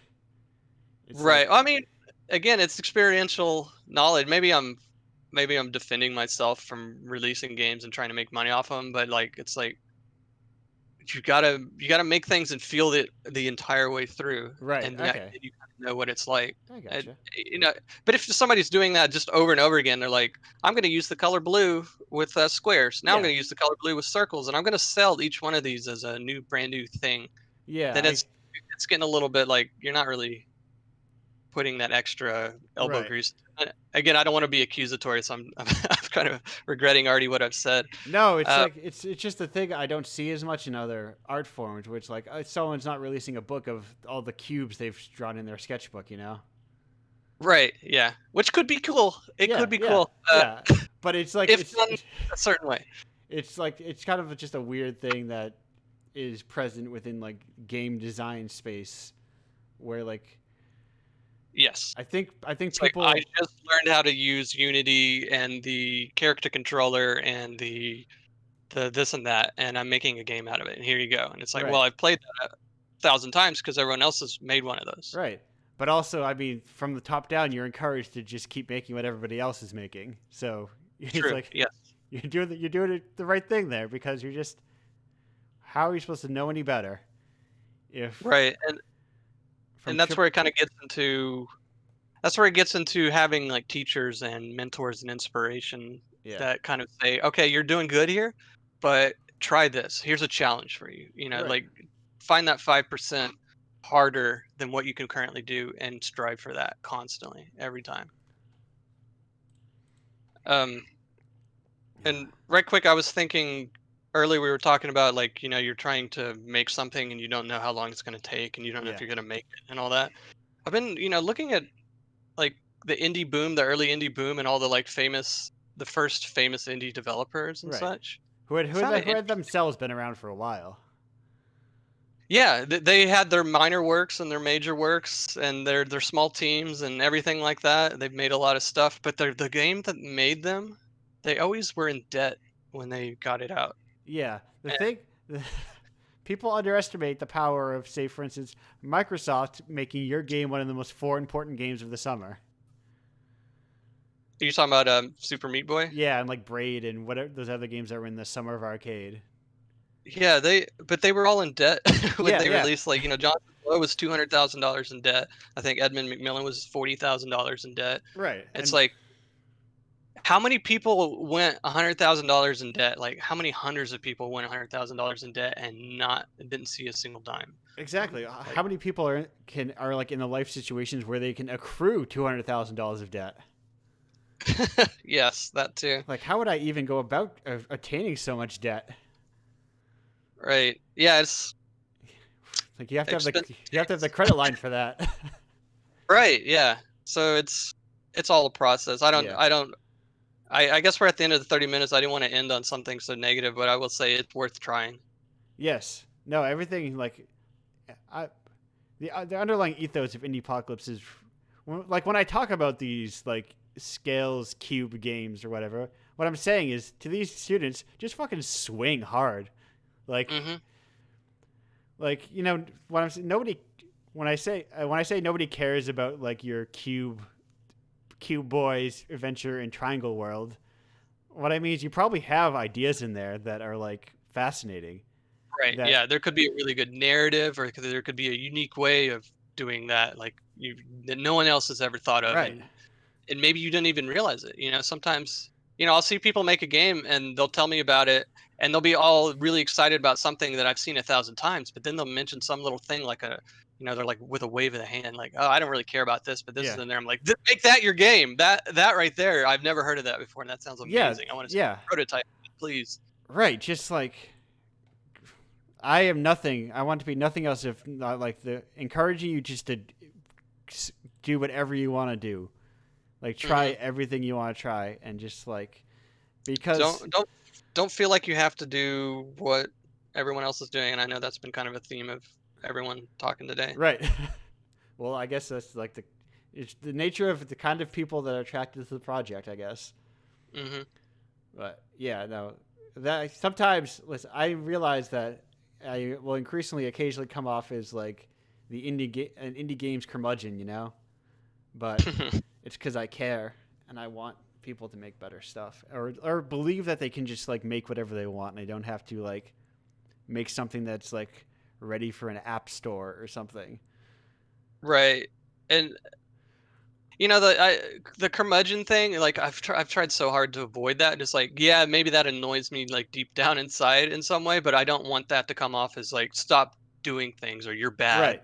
Right. or Right. like No, it's actually yeah, you're doing something. That in itself is amazing and inspiring. You're yeah. inspiring all of us by even having the excitement to have created this. Right. Now, Right. You've have you made your thought about doing this? yeah. You made your Next step. scales. Now don't release you playing scales on Bandcamp. Instead, just make a song with that knowledge. Right. Yeah. Um, Make a project that requires that scale and some more scales that you haven't learned yet, and then you've got to exactly. learn them to make the Or rest that of you it. haven't learned. You just fucking jam on something and figure something out. I am infinitely more fascinated by like amateur works that are like trying something interesting. I think I think like a student trying something interesting can always make something that has like more longevity and more interest than a 200-person studio. Like scale and scope and budget have nothing to do with whether art good, to put it simply. Well, I will say that everyone has different roles. Like the AAA studios, their role is to push it forward on that. We've got the most money. Right. We're gonna brute force this. We're Somebody gonna has keep somebody has up to make front. hot dogs or whatever. What? You know, easy. Everyone has a role. Yeah. Yeah. And Oh, I wasn't even making a joke like that. I was more like someone has to make easily digestible mass market stuff. oh, yeah. But no, I mean, I see amazing things in everything. So Yeah. like, I'll play like Cyberpunk, and I'll be like, oh, that's really cool. I could never do that in my indie stuff, and I'm gonna work my way around Yeah. doing stuff like that. But that's there's something there. There's There something that kind of sunk down into my gut, and maybe it'll pop out in its own form for there's me. some things you can only do with hundreds of millions of dollars. Right. Yeah. And with that said, Casey, I gotta know something out there. No games allowed. What would you recommend? I've been thinking about this since I heard you asking others, and I'm gonna go ahead and just say Kurt Vonnegut right now. Okay. Anything by Kurt Vonnegut. I am like 3/4 of the way through On the Road, the original scroll, as it were. I haven't read that one, but I will. There is a picture of it on him in the back on a typewriter, and I find it very funny for some reason. He inspires that kind of feeling just by looking at him. It's funny. He's like very serious looking, and like he looks like a tough guy in plaid, but he looks like he's almost pecking on a typewriter. Like he's the bird. I'm like a big image of like him hunched over a little typewriter, and it's very funny to me. But anyway, yeah.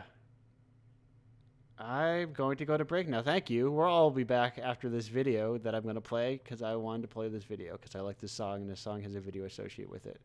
Goodbye. Awesome. Cheers. Speaking of going ahead, welcome back to Indiepocalypse Radio. You're saying something about film school, I believe, as we're talking about this thing. Yeah, so when I was in film school, they brought in Bruce Bickford, who animated Baby Snakes for Frank Zappa. Okay. And he talked about like his process of doing that animation to work with that music. Very much the sort of thing that's like, oh, I would never seek this out on my own, and I'll never watch it again. But this was a very cool experience. As we mentioned earlier, I'm aware, but Zappa is also kind of like a blind spot for me, but also might be something I probably just am very into. It seems like something I would be very into. I have a long-standing joke that people who like Frank Zappa always like Gun Army, so you should. What I'm saying is you should check it out. Like, wait, what was the second thing? Oh, people who like Frank Zappa always like Unknown Armies. Okay. It's like if you know about both, it's a perfect circle. That seems like I don't care for a perfect circle. It's an Ouroboros of weird. It's like that tool has just never worked for me. Despite an acceptance of prog rock in general. I think I lost the plot. So you said it is a perfect circle, and then Andrew was like, "I'm going to choose to take that as the band Perfect Circle." Well, the band A Perfect Circle. I know nothing about prog rock. I also bounce off prog rock. Prog rock. Anytime that I have tried it, I can't even listen to like prog rock adjacent bands that are like.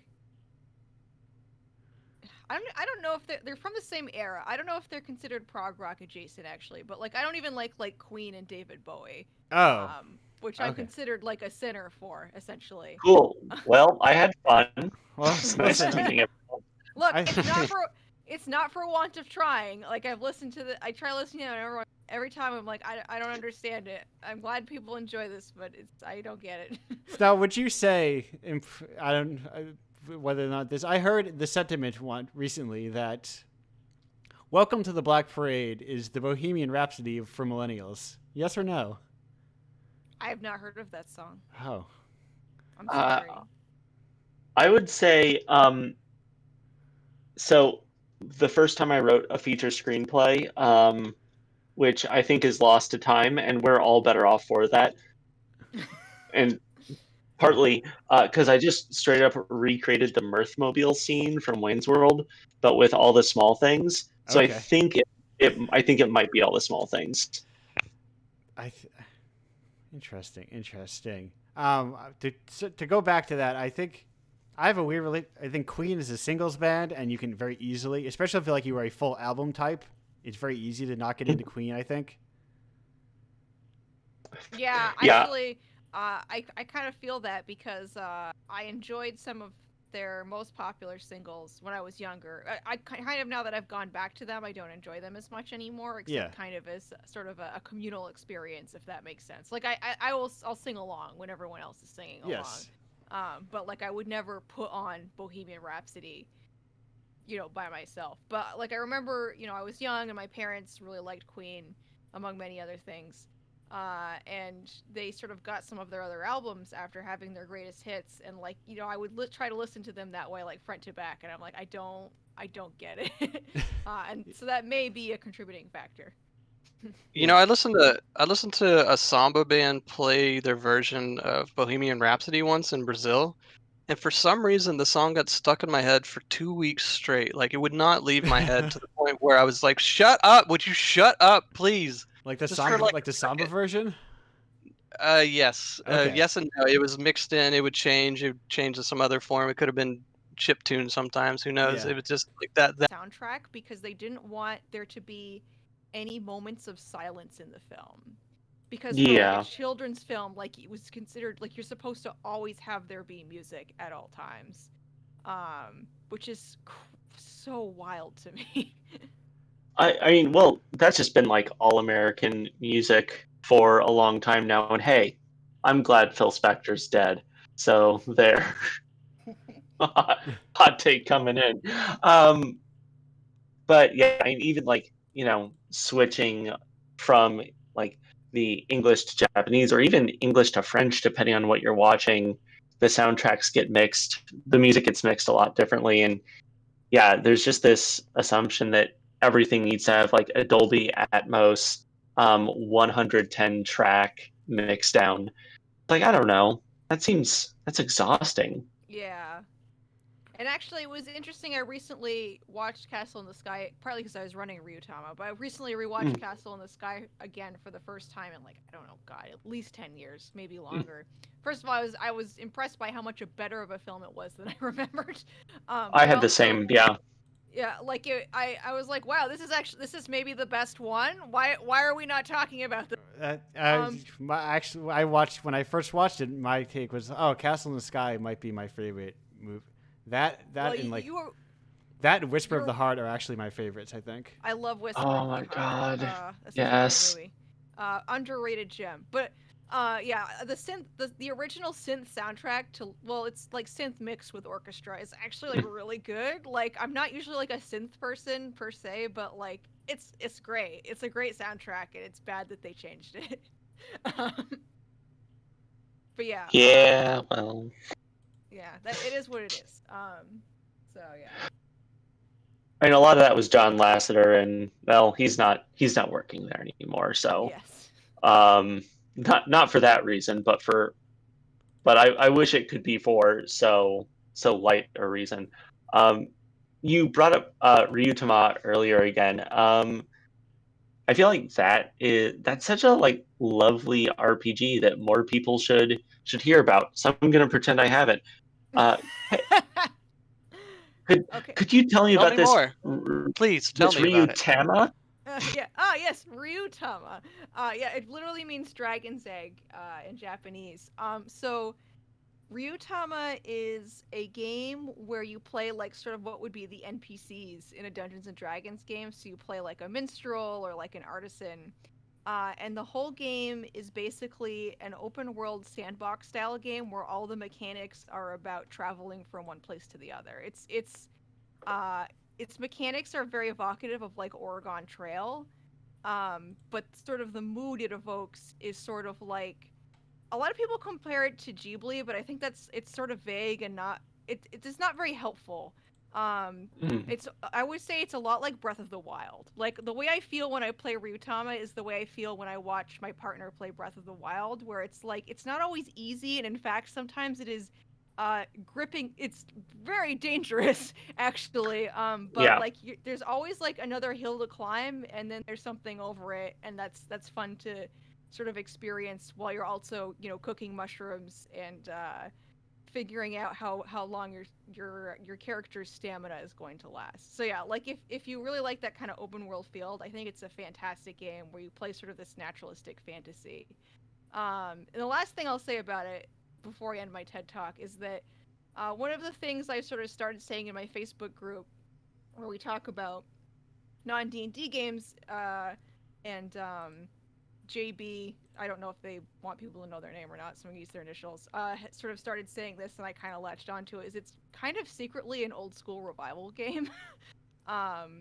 Where like it's very much like that open world feel, and like encounters can be very deadly, and like a lot of the mechanics are about like rolling and sort of finding out what happens, and how you react to it. Like it feels a lot like an old school game, but with a very different aesthetic than say Mirkbo or Troika or Dungeon Crawl Classics, where it's like kind of these hyper deadly games.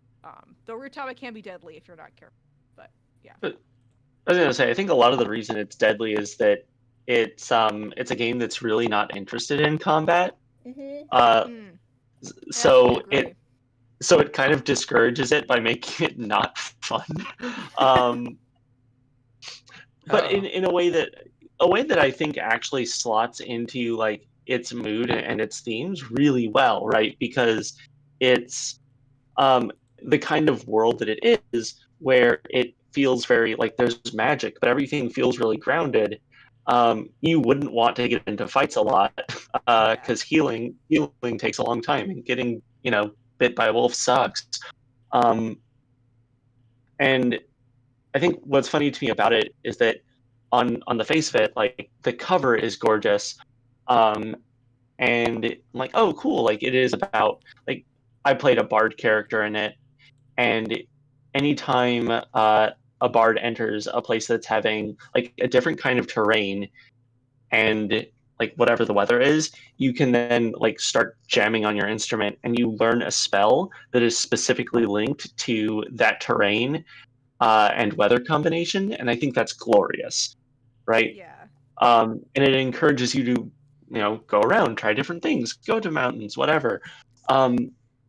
But all that said, like it is very much like it is the nice story driven game for people who also like crunchy games. I don't really like inventory management.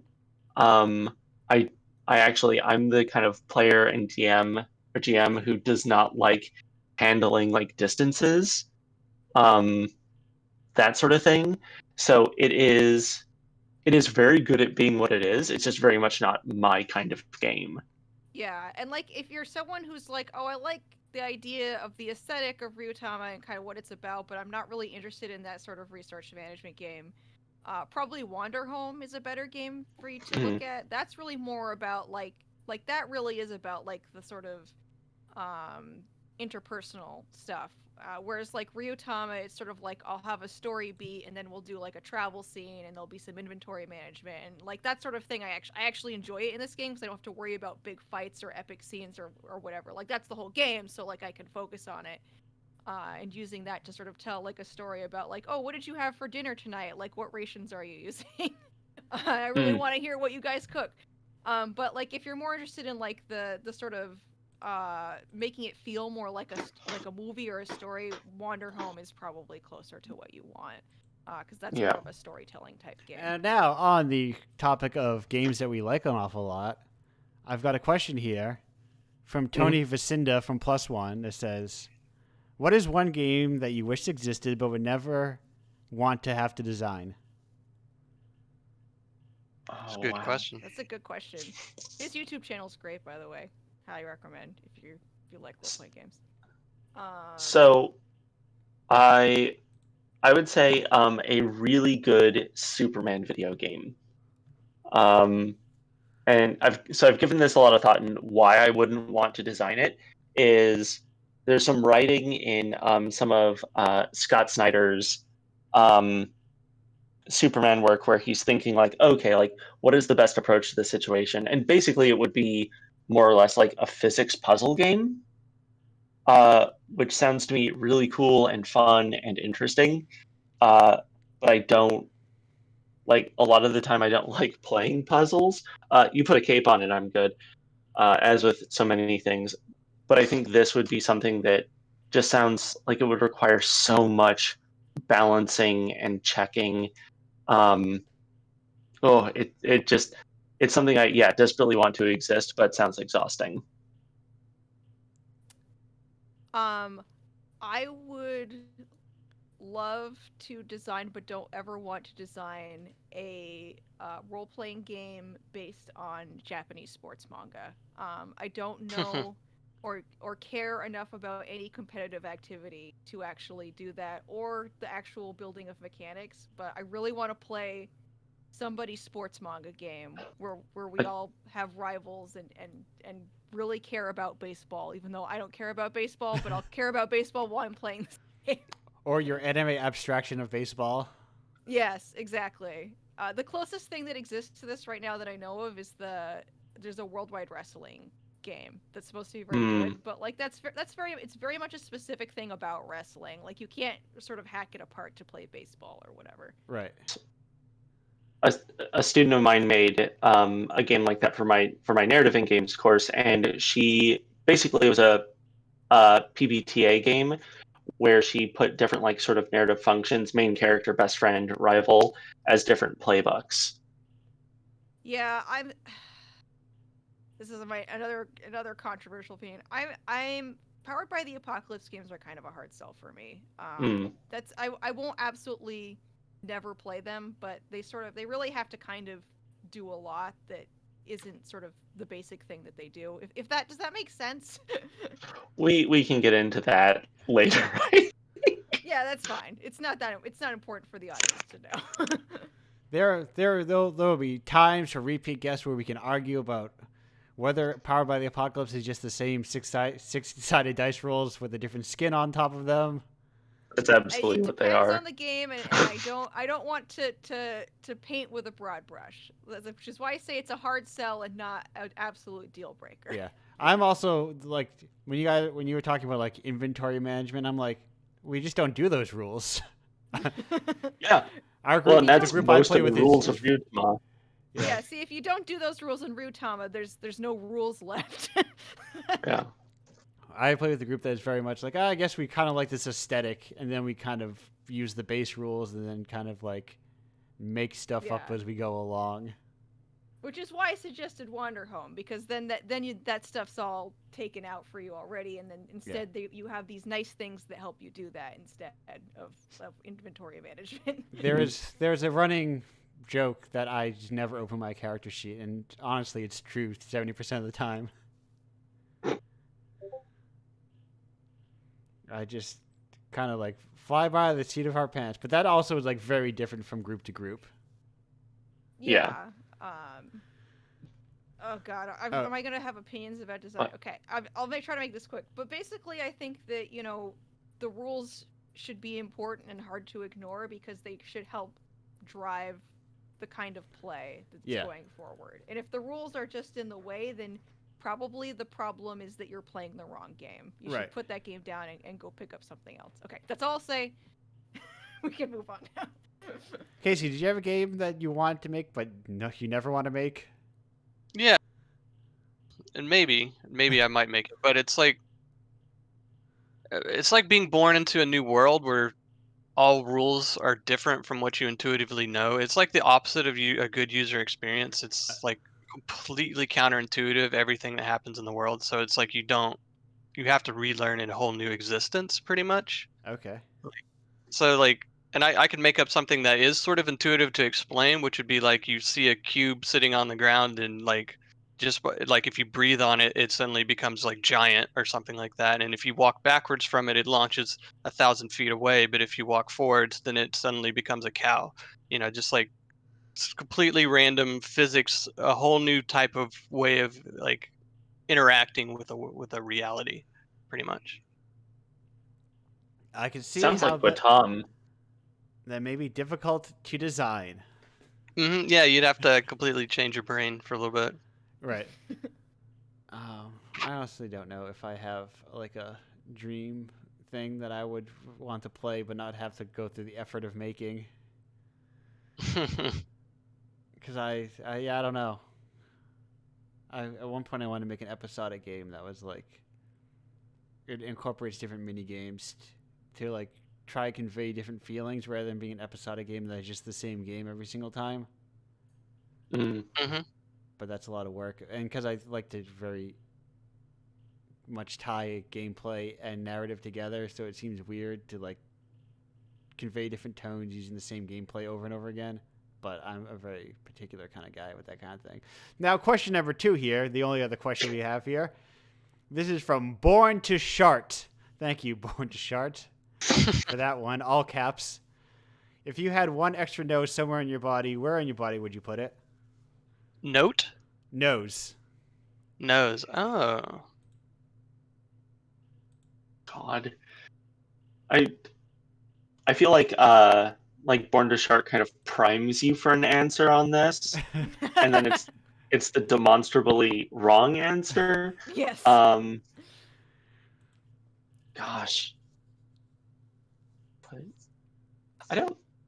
I don't think I want another nose. You got to have a second nose. It's not. Okay.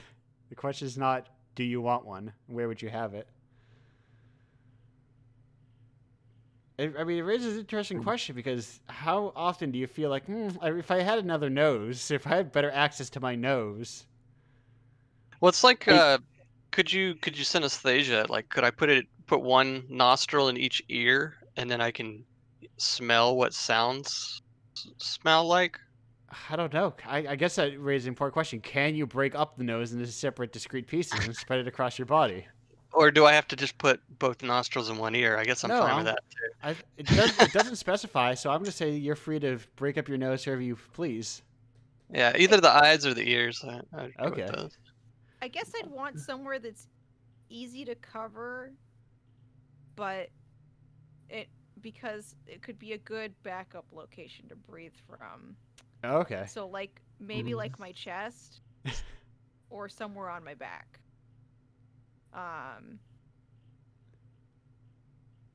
That's right. I tried to give a boring practical answer to a fun question. I like it. I like it. I just put it. I'm good. I just put it next Go to the ahead, first. Andrew. I'm just put it next to the first nose. I was thinking that the second one would be bigger and just fit entirely over the first nose, so that it just looks like I just smell twice as well. That's actually not a terrible idea, because like part of what makes your nose so effective is that the guard hairs help keep particulate and shit out of your air area. So if you have two, one on top of the other, that's extra protection. No, that's actually a very good idea, and I will just put my second nose inside of my right nostril as a little tiny nose. Just one super strong nose. That's But also, oh god. bear I in would love mind, to smell music though. bear in mind that this is not just a fun nose that you get to use whatever you want. Your nose on your back is going to sneeze and run. Oh yeah. Yeah, Same hate with that. your nose and your eyes. And I think what this question really gets at is that the nose is one of like the least sort of, I don't know, like useful or fun. Like if someone asks like, "Oh, if you had a third arm," like there's some fun answers to that. But this is kind of And it's so honking on your face, you know, it's like a big Yeah. noticeable thing. yeah. Well, now I hate There's- noses. Thanks. Yep. That's the paradox of the nose. Is once you think about your nose, you're like, well, why do we have these things? I hate looking at it. It's miserable. Get it off out my of face. vision. But imagine if you had to breathe through your mouth all the time. Hey, some I people mean, do. some people do. Yeah. We have a word for them. Maybe they know something It's- we don't. Breathe mouthers. That's the one. We call them I big was gonna say- gaspers. It's not a very imaginative word. Not the joke's on us, actually. No, it's very Germanic style. Let's just keep combining words until we get the word we're looking for. I do like the idea though of like if you had the nostril on like your fingertips. I think like you could, you know, someone tries to smother you with a pillow, you just hold your arms up and Yeah. and you're fine. I actually considered my hand, and that was one of the reasons. The other reasons I thought it might making eating food really nice. Ooh. But Yeah, due the only reason I didn't want to go with the hands is because sometimes you don't want to smell what you're grabbing, you know? Yes. Yeah, no, that's Whoa, why I yeah. ultimately decided against the hand. Right. Yeah. Wise Now- choice. Now, if we were like, I think like porpoises can do this with their air. If you could like close them up, then the hand is just all pros, no cons. Mm. But that's not really in the spirit of the question, I don't think. No, mine's right in the Yeah. center of my forehead. Mm-hmm. It is Yeah. gives me, lean into it. It operates as a third eye might. Ooh. Where I can you- smell the beyond. extra smelling perceptions. Oh, that's what the S is in there. Okay. I mean, think about it. Yeah, you could Yeah. you could smell spiritual residue. Think about it. There are a whole bunch of like spectrum of light that we can't see. Think about all the spectrum of smell that we can't smell. Sometimes it kind of breaks my brain if I think about how different animals see really differently than humans. Mhm. Yeah. There was like I remember trying to describe someone like there was a point where nothing existed and like perceiving the idea of nothing existing. Wait, you're Uh, perceiving it or the nothing is perceiving it?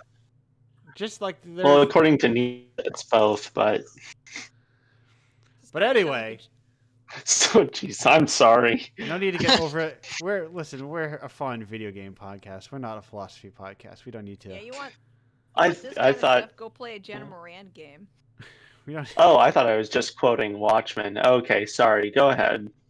No, Now please continue. we just got to make a game about the third nose or the second nose. The third nose.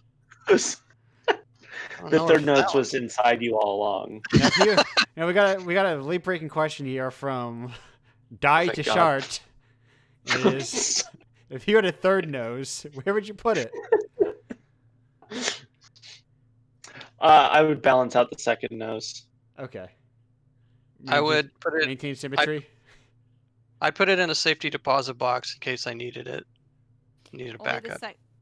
Only the second nose knows that. Perfect. I would put it in my left nostril to counterbalance. Start recording. Okay, there we go. Looks like we are back in business. Is anyone watch? Oh, let me restart it. Yeah, let me.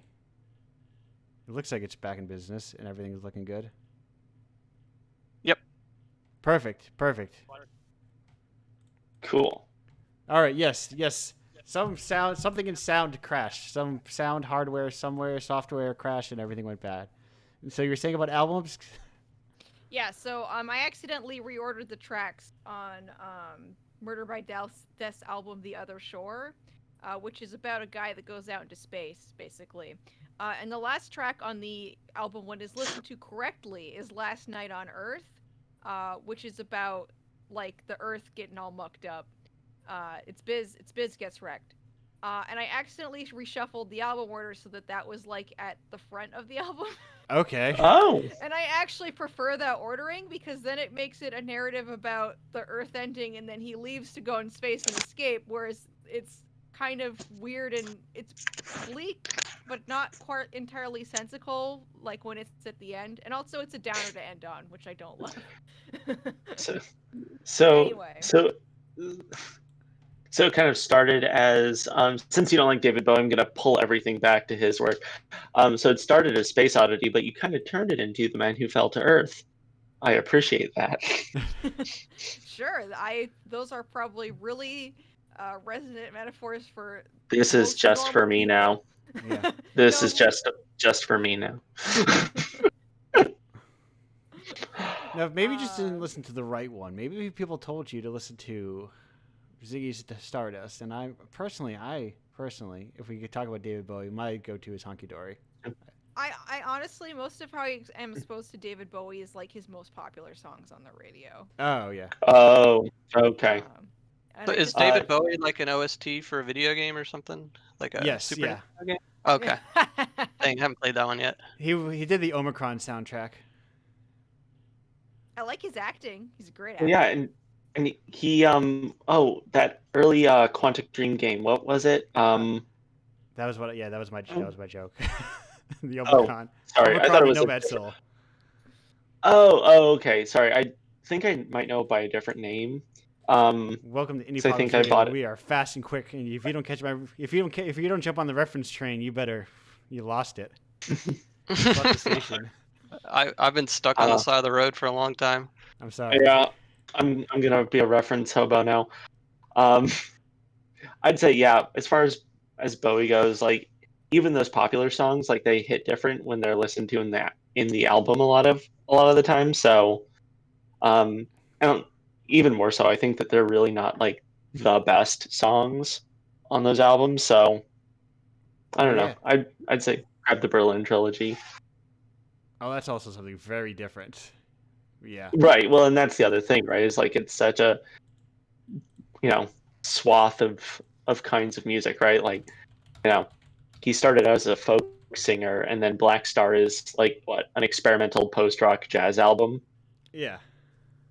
So But, yeah, obviously. Also, The Man Who Fell to Earth is a good movie. I like that movie a lot. Yeah, hell yeah.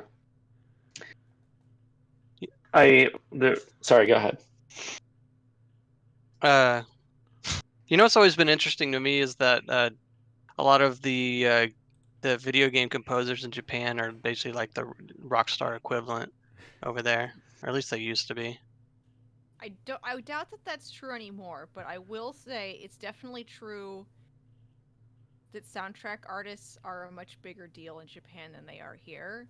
Like, there's a gentleman, Evan Call, who wrote the music for the anime Violet Evergarden, which is one of my favorite anime of all time, and also the anime Apariranman, which is on Hulu and is just fucking nutso.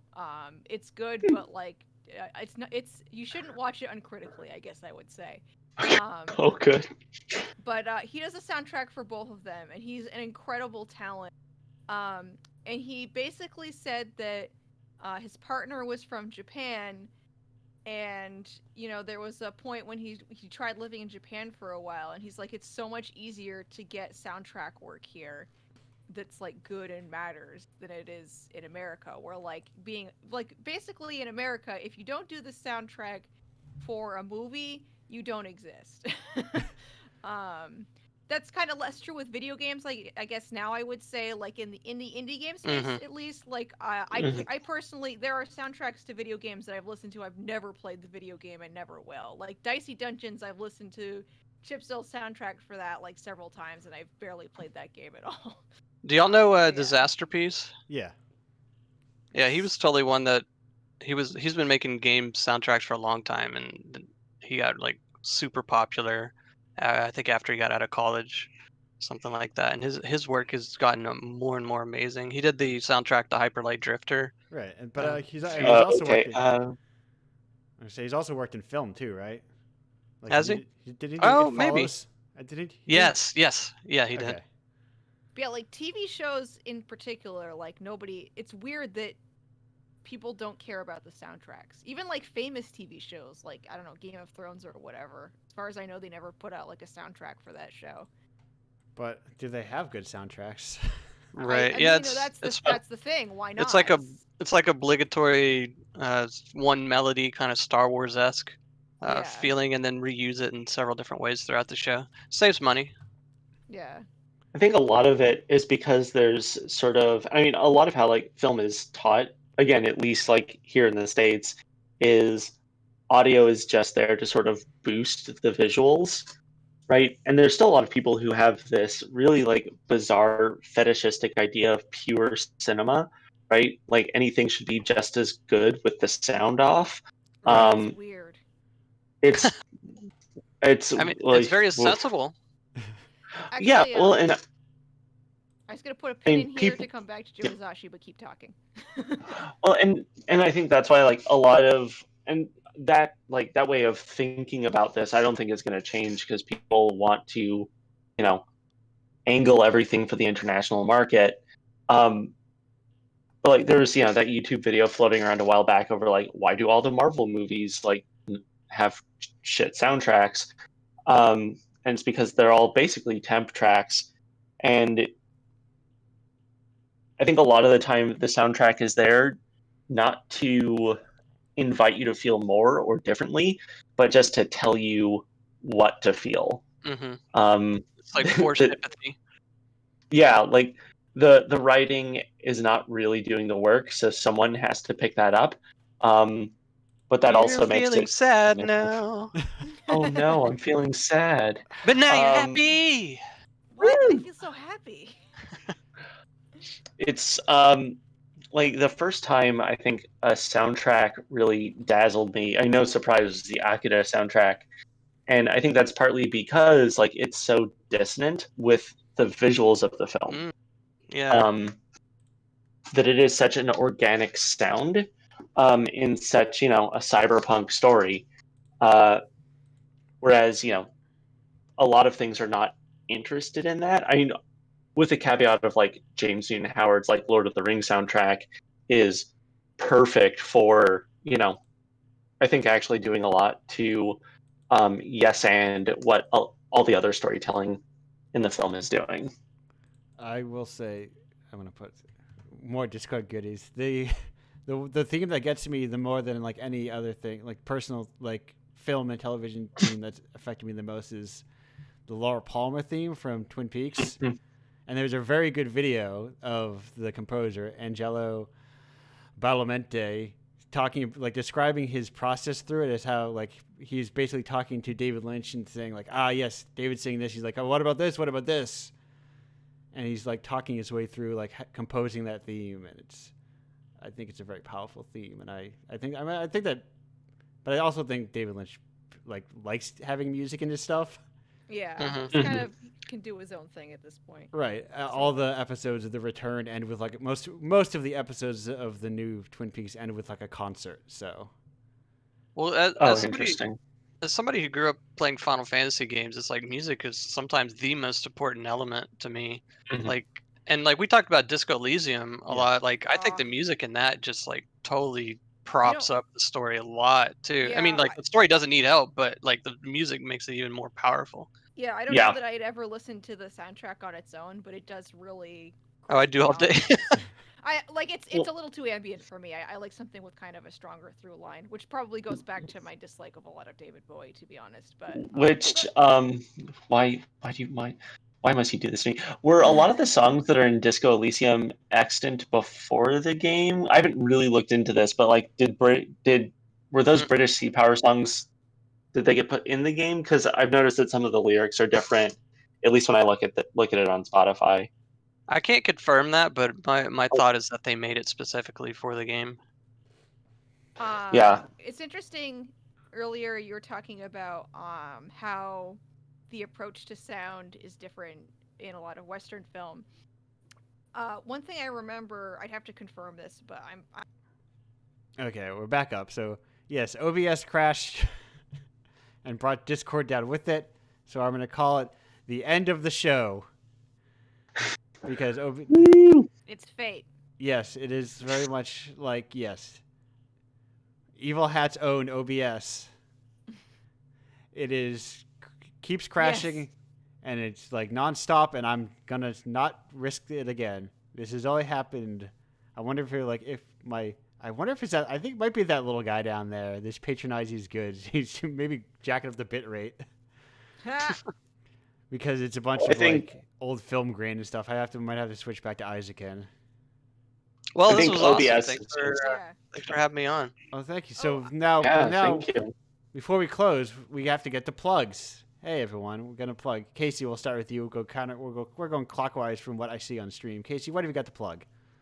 You can go to my itch.io page, which is boz-float.itch. Is it? Hold on. I don't know. You're asking me. You're asking the wrong person. I can remember 120 games and creators, but I'm not gonna remember all their itch pages. Yeah, it's boz-float.itch.io. Perfect. And I should probably shout out the Dallas Society of Play, which is a meetup group in Dallas, which is the area where I live. Yes. And they're all awesome. Yeah, So support join your up. local meetup groups. Even when like you're not actually meeting up in person, it's still good to support your local scene. Well, everybody's meeting up on Discord now, and it might be closer together than ever before. Exactly. That's the motto Join of today. Precisely. Everyone, if you're in Dallas, go there. If you're not in Dallas, don't pretend you are. Join your own local scene or create it. Dallas has their own. Absolutely. Absolutely. Do people out in like Butte or whatever make the Butte game dev scene?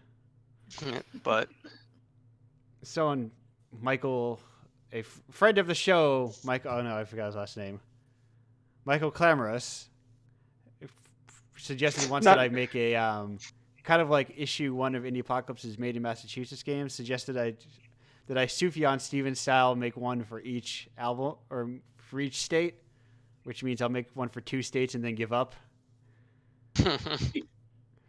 You end up making 3 for Illinois though, so that's okay. Yeah, I'll make Illinois. I'll just make one Illinois one and go, yeah, oh yeah, he also made that other one, but really I just like the Illinois one.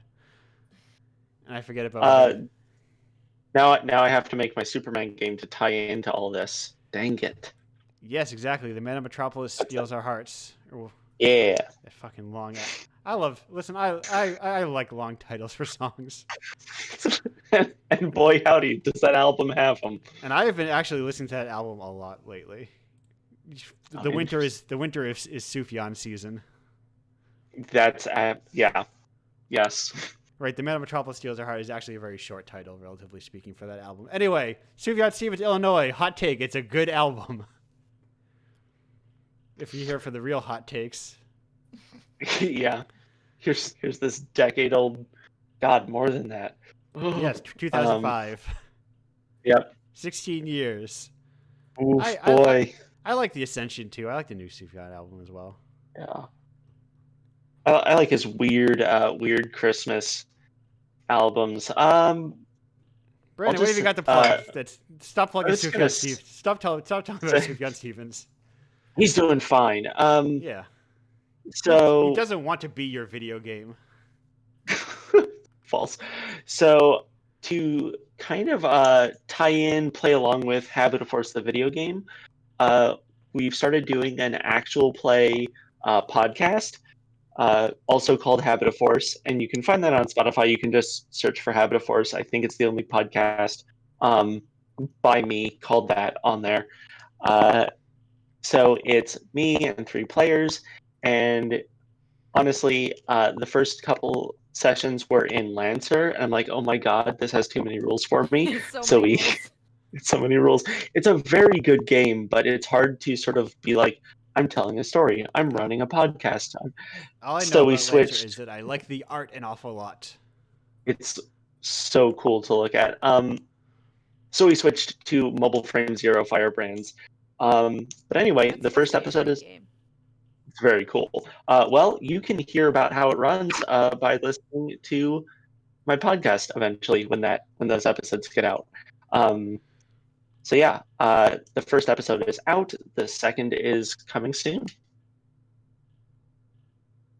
That's me. Kate, how about you? Great. Yes.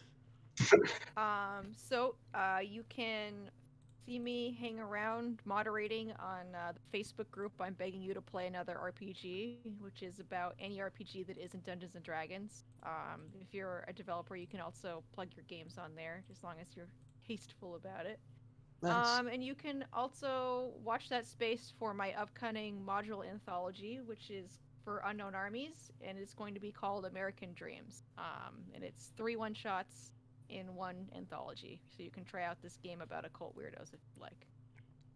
Well, perfect. And that's my stuff. And Nice. for me, you know what I'm talking about. I'm talking about Indiepocalypse. You should buy it. Buy issue 1 and issue 12 in particular for this episode. Absolutely. Woo-hoo. Yeah. These developers occasionally get weird $5.37 checks in their PayPal inbox every now and then. Can't wait. When it crosses that threshold, because, listen, if I did any more than that, I would be dinged by 1 million PayPal fees if I paid out every single time, and I'm just a dude, and I can't get, especially international, we're talking. But anyway, indiepocalypse.com. Submit your games at indiepocalypse.com/ what's the fuck is it called? I made such good redirects. /submit will go to if you want to submit your own games. /zine if you want to submit stuff to the zine. Yes, the zines do come with you can get the zines, and really, honestly, the PDF I give you, if you go down to your local print shop, you can just print that out. It might be weird. It's like if you go to your local Staples, you may need to explain to them how to print a booklet out. That's what I had to do at first. But if you do, it prints out. It's all high res and it's nice. In the future, when we go to events, I will have printed copies, I think, because I think I can get them at scale, like pretty cheap, even though they're fairly large, both in size and in like page count. I think I can get the cost down low enough for like 100 copies. But anyway, this is me talking about other stuff. We're talking about plugs right now. Indiepocalypse.com/radio. If you're here, it keeps you coming here to listen to this radio show. And please do. Yeah, search indiepocalypse.com or just search Indiepocalypse Radio on your favorite podcast place. And you know what?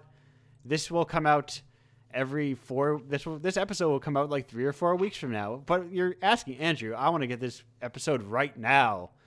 Well, if you want to get this episode right now, and by right now you mean next Monday at 2 a.m. Eastern Standard Time, then you want to you want to go to indiepocalypse.com/Patreon, where at $5, hey, you get the podcast out right away. And at $15, you just get the zine every month, which is basically just like a subscription for the zine. And that's it.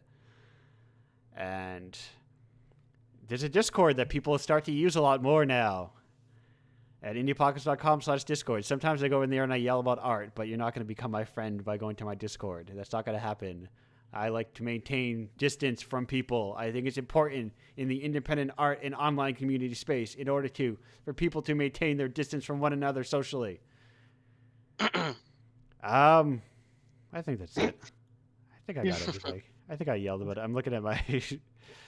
Hey, if you want to take an ad on Indiepocalypse, indiepocalypse.com/ad. Nobody does it. But that's it. Not a bad idea. Yeah, indiepocalypse.com/bonus. If you had made a game and you submitted to, say, for instance, the IGF or Indiecade or any number of... did you submit to that fucking ripoff of a Indie Lift or whatever? Oh, that was mean. I shouldn't have called it ripoff, but let's be fair. If you do the math, they're fucking making bank on that stuff. And I don't mind being the shit stirrer, and I think I looked at him like, man, if I charged money for Indiepocalypse, I could pay people way more money because I would be making bank off of all the people that are just drawn by a higher ticket. But what I'm saying is, if you go to bonus, our first bonus issue is Indiepocalypse Book of Rejects, which is people who got rejected from things. And it pays $75 as opposed to the usual $20, plus regular royalties on the back end. That's it. That's enough of that. That's all my plugs. I was just about to talk about what I do with plugs, but I realized I almost went to someone else's, a different show's ending, which was a weird mistake. And don't listen to podcasts because sometimes you just start to ride on their bits on accident. They infect your mind. Precisely. I've been doing a Casper mattress ad for the last few minutes. Yeah, I was about to tell you to do a thing with plugs. We're not going to do that. Instead, we're just going to say goodbye. Goodbye. Cheers. Bye. I thought everyone say goodbye this time because I wasn't paying attention to my own OBS. Right, because I'm not in studio mode. That's why, because it crashed again. That's why I couldn't easily transition. Oh, shit. Goodbye again. I'm leaving. Goodbye.